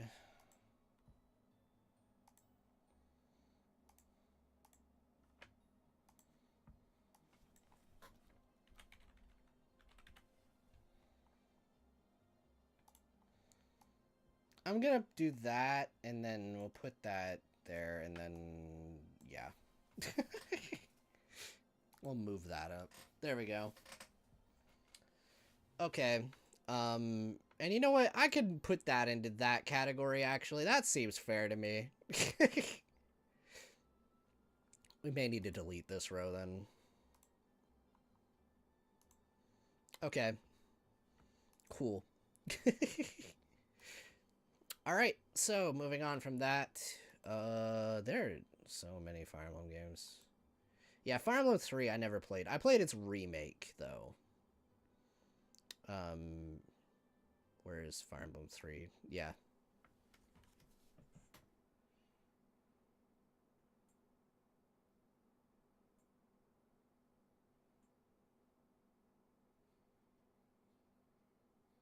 Yeah, I like Micaiah a lot. Actually, from what I played of Engage, I really liked what they did with her power, like her sacrifice thing. Although it was really funny when Snivy explained to me very early on, where it's like, oh yeah, no, so this is why this is a really broken mechanic, and I'm like, who said this was okay? Yeah, I don't know. Fire Emblem's, here's the thing, okay? Like I said this about NES as well, but I'll extend it to Fire Emblem 3. I don't like the way Fire Emblem 3 looks graphically. I don't like necessarily the look of their remakes either, but the difference is the remakes have quality of life things. So, you know. It's what it is. I know apparently that's a hot take. The graphics of OG Fire Emblem 3 remind me a lot of Shining Force 1 and 2. And I don't like the look of those games, which might get me killed by Shining Force fans. So, you know. But okay. Let's see, though. Speaking of which, okay, I'm gonna go ahead and put new Mystery of the Emblem here, I think. I like the gameplay of it a lot. And, you know, I could tell what parts they added in with the Avatar character, but the core story with Martha's pretty good. It's like I didn't, by extension, I'm just gonna go ahead and slap Shadow Dragon right there. I don't like OG Shadow Dragon. I don't like it. I mean, it's not, like, bad. Like, the gameplay of it is fine. It's just the story it's an NES game. It exists, and that's it. I'm gonna be a lot more scathing towards Fire Emblem than I am towards... I like this series, but, like, I feel like I'm probably a little more critical of Fire Emblem than I probably am with Trails.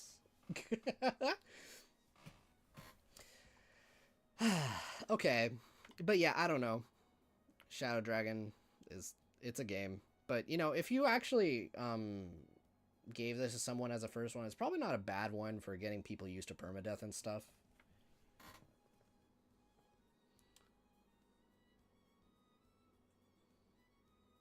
Trails is good, consistent. Right. That's probably part of it too. There might be a combination, sure. Okay, so Fire Emblem 4. It's one of these two. Alright, I'm gonna call this my bias tier for a second, but I think Fire Emblem 4 is really good. But it's really weird, but it's really good. But it's like like the gigantic maps are a fun novelty. Like, it makes it stand out. Like, if I were to play all of the series together, that would be one that would be really refreshing to play. And it's really well designed for what it is. Like, given that you can save mid-map. Not a lot of people know that. And genealogy remake when comment. Yeah, the story is definitely one of the best ones in the series. Definitely got a little interesting. Definitely the most Game of Thrones-y game in the series for sure. And I don't know. It's good. Then there is Thracia. Okay. I have said this several times about Thracia. Yeah. Absolutely, and I think I like Fire Emblem 4's execution of it the best out of the as far as the child unit stuff goes. But actually, I kind of okay. I'm gonna dial this back a little bit. All right, you just reminded me. Talking to you is gonna be really nice for me to give my exact thoughts on some of these Awakenings. All right, I realize Awakening's plot and like the way it does its storytelling is so radically different from traditional Fire Emblem, and I get that that's probably a thing that's like very alienating for people. For example, the whole time travel thing it does, but I actually thought that was kind of refreshing after like most of the games kind of being medieval dark fantasy and kind of the characters kind of being upbeat and stuff. Like, I know that's what a lot of people like about Fire Emblem, but I don't know. I think Awakening had some soul there with that, and I think that was very fun with the child unit system was kind of fun to play around with, and you got to have all the characters together, which is different than Fire Emblem 4's. Like, I wouldn't say one's necessarily a better system than the other. One has more organic world building for sure. So yeah.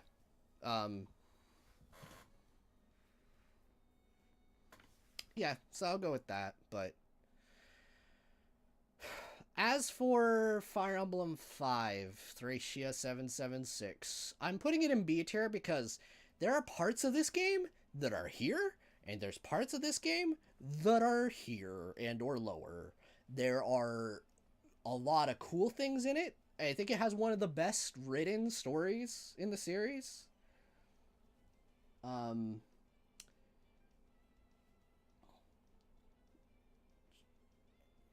Yeah. I think with Thracia, there's like a lot of things with it that like Leaf is a really good main character, and like as a side story to 4, it's really interesting seeing the world of 4 fleshed out from a more like on the ground level perspective. It feels like it's very the foundation of a lot of things I like in Path of Radiance and Radiant Dawn as far as gameplay is concerned. It has a lot of like really well done maps, and the stealing, like the capture mechanic in it is really fascinating. It is just as cool as it is horrifying, but it's mostly cool. Like being able to just like take on a general and then you can capture them and just take like a super strong weapon off of them if you like build your strategy around it correctly is so nuts. But the fact that you can do that is really cool, or the fact that you can steal warp staves and have like a bunch of warp staves like saved up and stuff. However, the game knows you can do things like that, so it makes some of the meanest maps on the planet sometimes. Like, there's ones where, like, the semifinal map of the game is like, oh yeah, by the way, here's random warp tiles that just send you to a death room. Like, I was using save states for that. But, like, legit, like, I was just in a call and, like, Nut could attest. He was just there, just, like, every couple steps, I was just like, frick! Frick! Frick! Like, it's... So, like, that's what's keeping it. Like, if that stuff was gone, it would be here. But it's not gone, so it's here.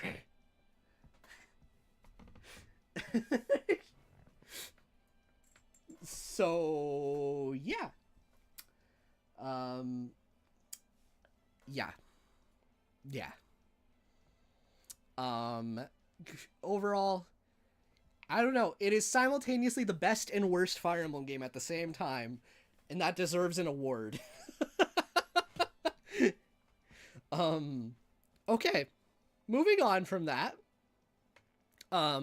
Right. So,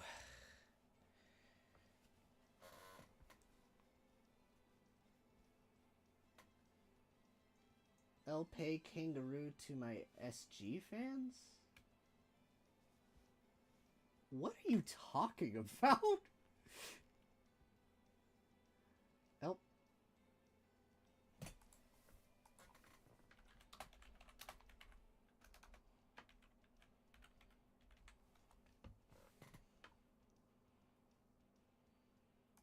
Okay.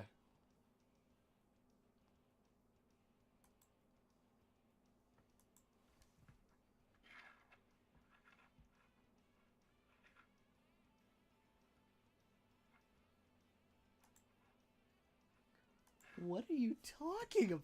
Okay, fine.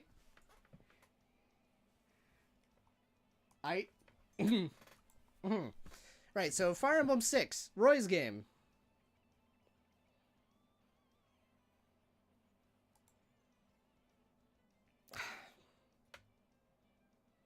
I will say this, after like not playing it for a really long time, the first time I played it through. Okay, fun fact, I got a English card of it. I'll put it that way. And so I played it on an actual Game Boy Advance as my first time actually beating it. And so as someone that actually grew up with Fire Emblem 7, it was kind of cool to play the quote-unquote sequel, the original game. I want this game to be remade. I really want this game to be remade to kind of make it work better as a sequel to Fire Emblem 7. I know that's my bias towards 7, but like that's unironically one of my biggest pet peeves with it, because some of 7's storytelling I absolutely prefer to 6, and the retconny things are like the thing that's really frustrating. Because I prefer 7 to 6 in almost every single way. The map designs in 6 are largely pretty good, though. But it feels like it played it a little too safe. A lot of it feels like it's just kind of Marth's games, but with, like, a main character that's a kid, but they don't really utilize that well. Like, oh, hey, here's the youngest main character in the series. That's good potential for, like, drama and all that sort of thing, and, like, it's brought up in, like, a couple supports. But otherwise, he is, like, the most competent main character on the goddamn planet. Like, people talk about, like, Mary Sue main characters. I feel Roy fits that more than anybody else. Like, or at least out of the OG cast of characters. Like, considering how many people love Roy from Smash, I'm like, none of y'all have actually played his game. It's, like, one of the most disappointing things in my life. And I realize I should have tempered my expectations, but boy, is how I feel.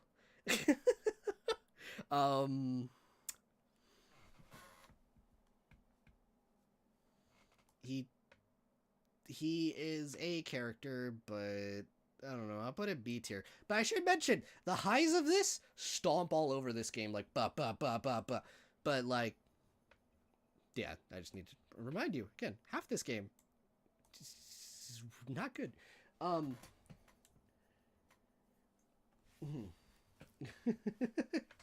He's a sword boy of Smash, yeah. He is indeed a character. Yes. Okay, Sacred Stones. This is one I played significantly more recent than most of the other English ones. Although not that recent anymore. Steph, isn't it scary that it's been like several years since I did Sacred Stones? I liked it. It's probably going in the same tier, but I liked it, but it also felt kind of bland at the same time, but I probably liked it more than 6. And once again, most of these, the highs of this game, stomps all over them, but it's staying here. No one ages. I'm sorry.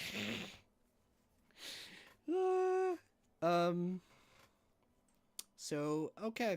But yeah, I streamed Sacred Stones. If you want to see my first reaction to it, I make no promises my commentary or jokes will be good, because that was ages ago. Unfortunately.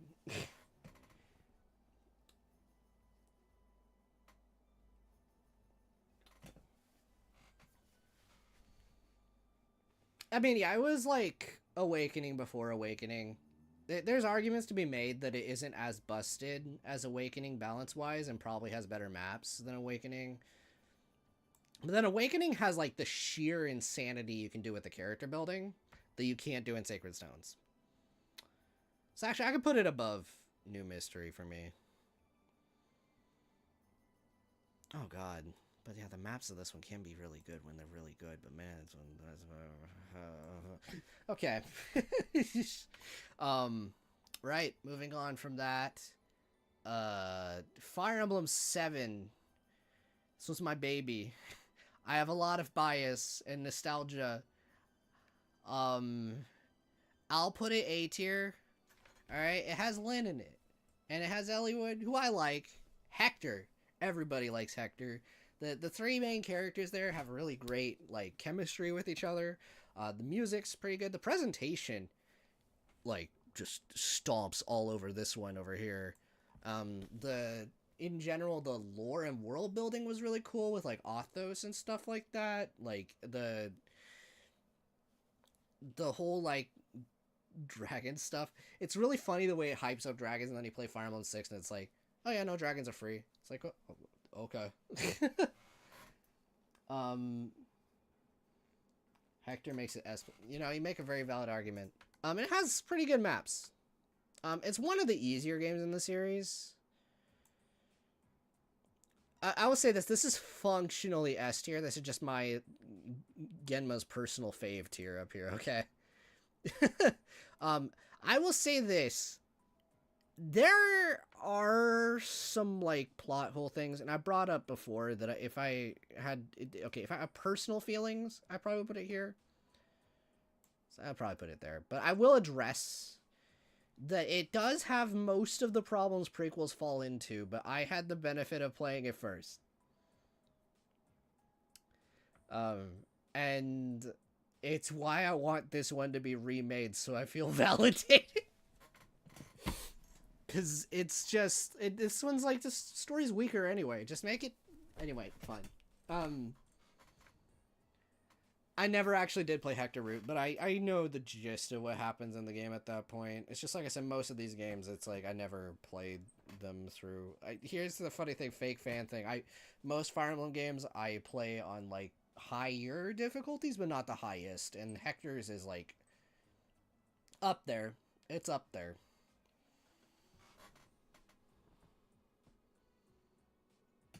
Yeah.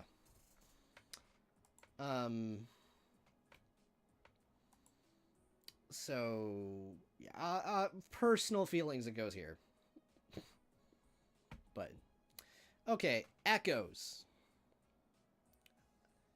Do I really want to jump to Echoes? I don't want to talk about Fates. Okay, fine, well, we're here, we'll talk about Fates. We'll get back to Echoes. All these squares make a circle. Okay.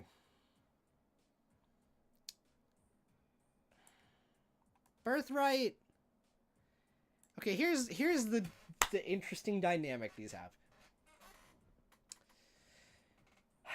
Out of the three, Fates has the best story. Birthright, I should say. Out of the three, Birthright has the best story.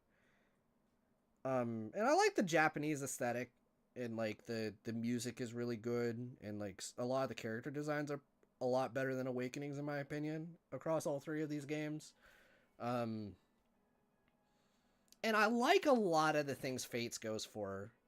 And I want to go ahead and say this right now. This is a hot take, maybe not a hot take, but like there's more a statement that I feel Intelligent Systems just needs to stop. I feel Fates and Three Houses struggle at the multiple roots things for very different reasons from each other. Three Houses has the most... We'll come back to that. But I will definitely say this. Birthright... It probably would go here, but I'll put it here. But it's like top of C, probably. I like it more than Shadow Dragon. Takumi did nothing wrong. Conquest is like... Okay, the plot takes itself a lot more seriously than Engage from what I've seen. I don't know about the rest of Engage. But gameplay-wise, it's in the same, like, general bubble as Engage. I will say this one made me personally angry back then because it was hard, and I sucked at Fire Emblem back then. I don't know. Maybe I'll put it up there, but I don't know, man. I feel a little removed from this. I've been in Trails End for so long, it's like, what even is a Fire Emblem anymore? But, okay, so there's that. And you know what? I remember enjoying Revelation as, like, a cozy middle ground game. I actually kind of enjoyed some of the maps I remember, vaguely. So in terms of gameplay, it probably wow, this is literally just the box art. Look at that, the way it works out. But you know what? It's kind of how I feel. Best story. It's kind of in the middle there, and probably best gameplay.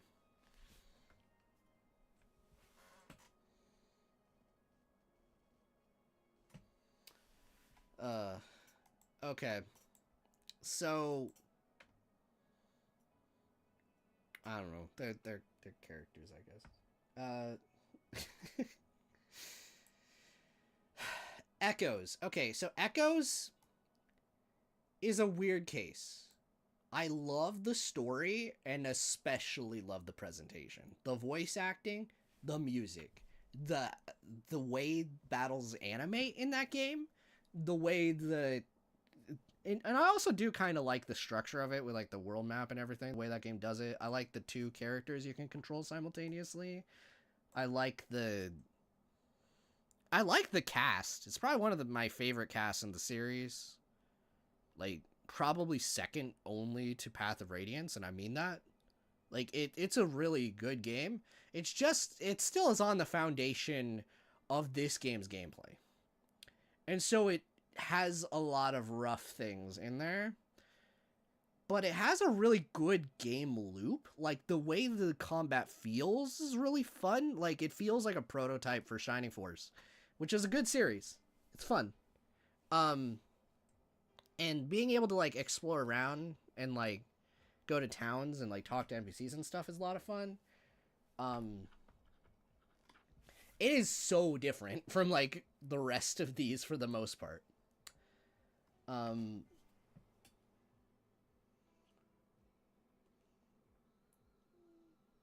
Yeah.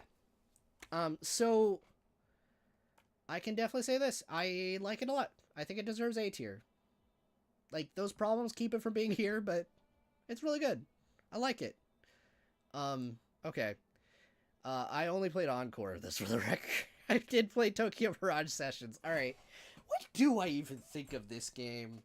This game was like one of the most mediocre RPG experiences I ever played back when I first played it, but I technically have Persona context now. I feel like it is an interesting spin on Persona's game loop, if anything. I remember really liking the session mechanic, like in the combat. Like I'm going straight to the combat because that was by far my favorite thing about this game. Everything else, whatever.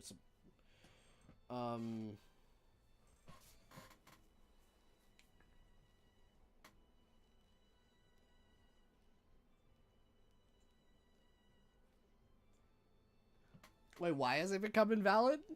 Why? Because I only played Encore and not the Wii U version?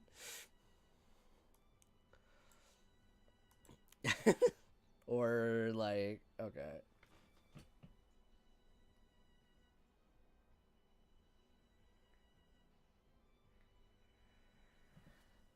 I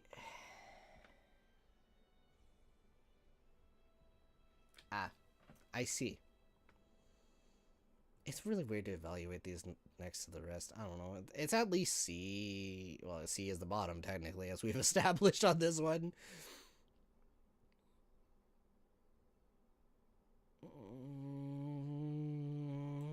There we go. Out of those, you know what? No, we're making another row below.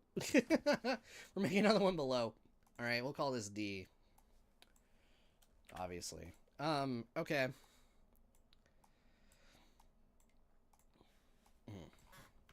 Fates.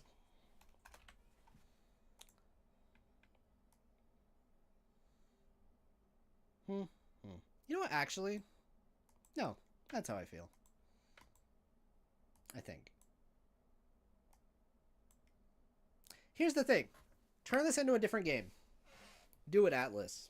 Take the combat, slap it on something else. Because the combat's good. It should be salvaged. It sucks that this is the only game that has its combat. I mean, it's like sort of related to Persona, but like the combo chaining stuff is fun.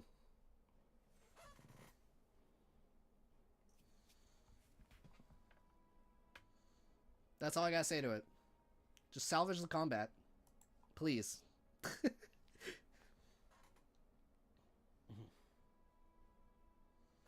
Yeah. But okay. So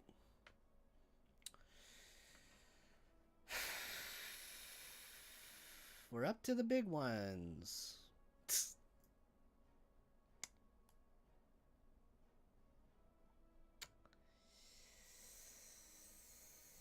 Oh god. Three Houses was a journey. Okay.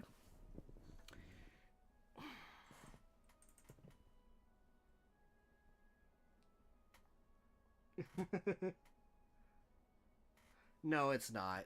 No, it's not. No, it's not. It's not going lower than B. But the problem is, Three Houses is a game that absolutely gave me burnout.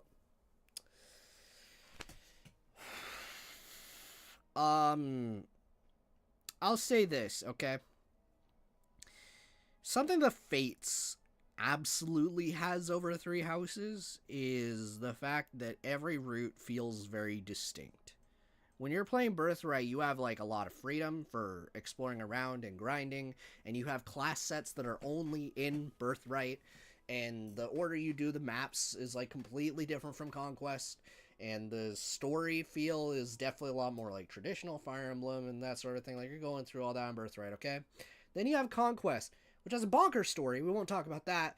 But when you have Conquest, you have, like, it's designed more like traditional Fire Emblem. You're going map to map to map to map to map. It's resource management. You're dealing with skills. You're having to deal with all the stressful, like, shenanigans, and the maps are designed in, like, really intense ways, and you're constantly having to think about what you're having to do, this, there, that. You have gimmicks, all these other things are going on. Completely different experience from Birthright. And then you have Revelation, which has the grinding, but it also has really gimmicky maps, kind of like Conquest, but doesn't really go all the way in either direction. But the important thing I need to say is every route feels very distinct from each other. Three Houses doesn't feel that way, and it's 80 hours. And it's such a slog, which is unfortunate because the characters are so good and the supports are so good, and I like the setting a lot. Like, it's very Fire Emblem 4 inspired, and the music's really good, and like and the monastery is just so bad. Like, it's fine for one run, but like when you're going through the game multiple times, it's like, kill me now.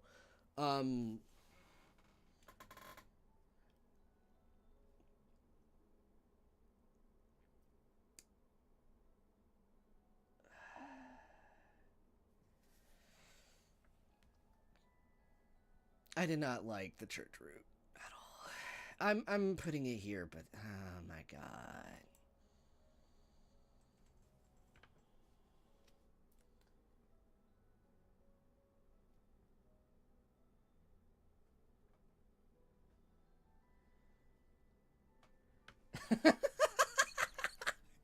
I mean, you're kind of not wrong in some ways.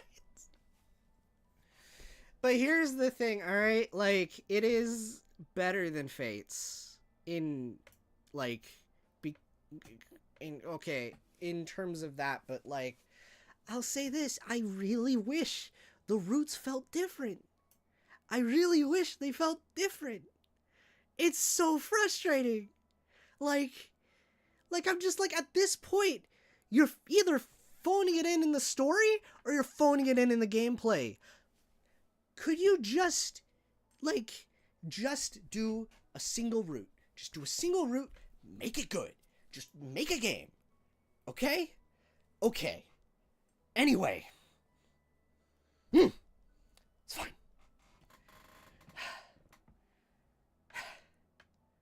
So, engaged.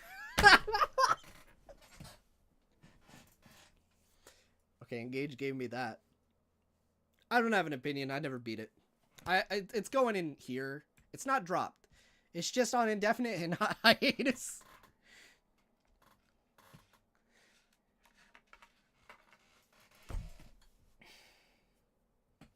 So, there you go. That's how we're ending the Fire Emblem tier list, I guess. I should have saved what I loved for that. I should have been like, alright, here's Radiant Dawn, that goes up in S tier or something. Wait, no, we can salvage this, guys. There's only one thing to do. S tier, baby!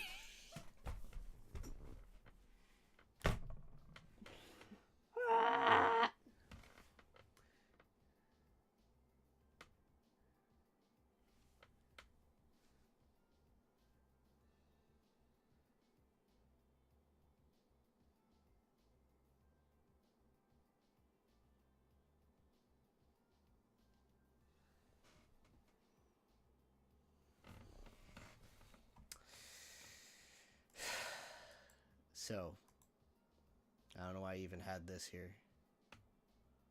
I just threw things on. Anyway, I didn't want to do too many Trails things because spoilers, obviously, and there are people who have not played Trails, and I don't want to spoil nothing.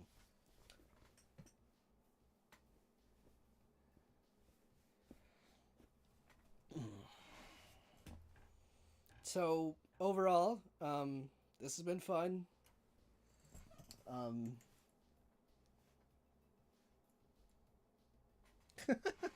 I like the blue. Well, at least from a character perspective. I did enjoy Golden Deer, though. It was the better version of the church route. What a lackluster route to finish off the game with. At least Black Eagles felt different. Sort of. Sort of. The only thing that made that church route run interesting was the fact that I decided to go minimalist. Like, I had to actually sort of resource manage a little bit. Nothing different happened that was worth playing it. They could have put the Rhea going crazy into the Golden Deer route, but no, that needed to be its own route.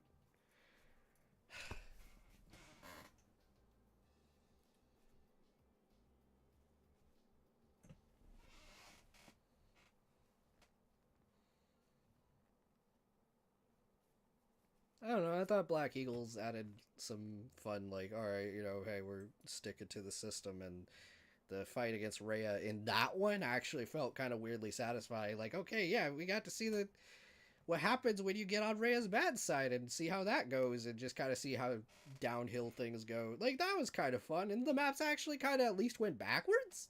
So, like, you know, I can say that. I'm not gonna say it's peak fiction, but at least it was a different one.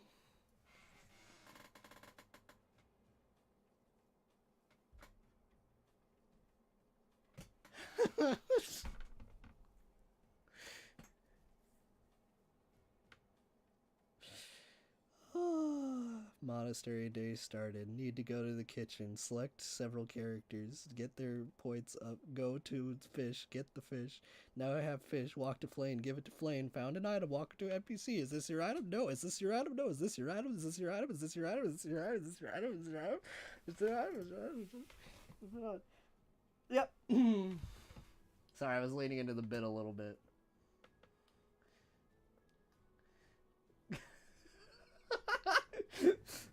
Anyway, thank you guys so much. We should probably move on. This has been a long enough stream of me just trying to hold conversation a little bit. But yeah, once again, I'm kind of repeating myself from earlier, but it's a good way to end this off. Thank you guys so much for the support over the years. This has really meant a whole lot. I had fun talking about all sorts of things with you guys, and hope you guys will look forward to future videos and stuff in the future. Being redundant at this point. Yes, I found Kiseki. Yes. And I'm looking forward to updating my thoughts on the rest of the games as I get through them. But, yeah. And we'll see what happens going forward. But, have a good night, everyone. Take care. I'm gonna go ahead and end this off. Thank you, Cyrus. Yes. And if you guys are interested also, by the way, if you guys want to talk to the rest of these fine fellows more, well, you know, not all of them are there consistently, but if you guys want to talk to other fans, I do have a Discord. It is in the description, I believe, probably towards the bottom. So check that out. And yeah, Happy New Year's, everyone. Hope you have a good 2024. And I guess we're going to end this off with one last thing. Unless you guys don't want to share anything in specific, do you guys have any fun New Year's plans? Or just like things that you would like to do next year? That'd be a fun topic. I've already said mine. It wasn't just at you. Okay. It's literally the first link. Okay, cool.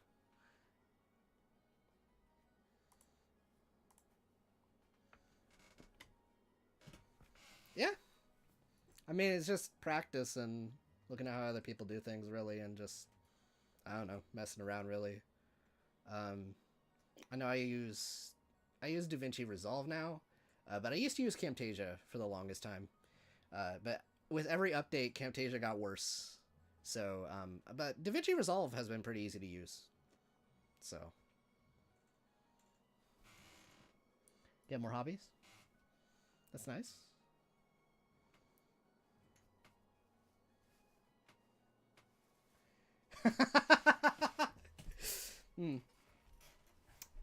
I will opt to not play it.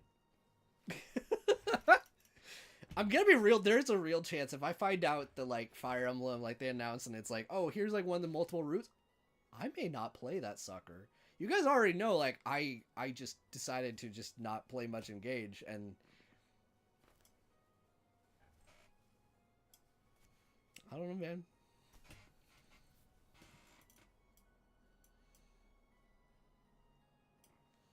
Yeah, I know that. I know that. So I just replay Engage 100 times. Yeah.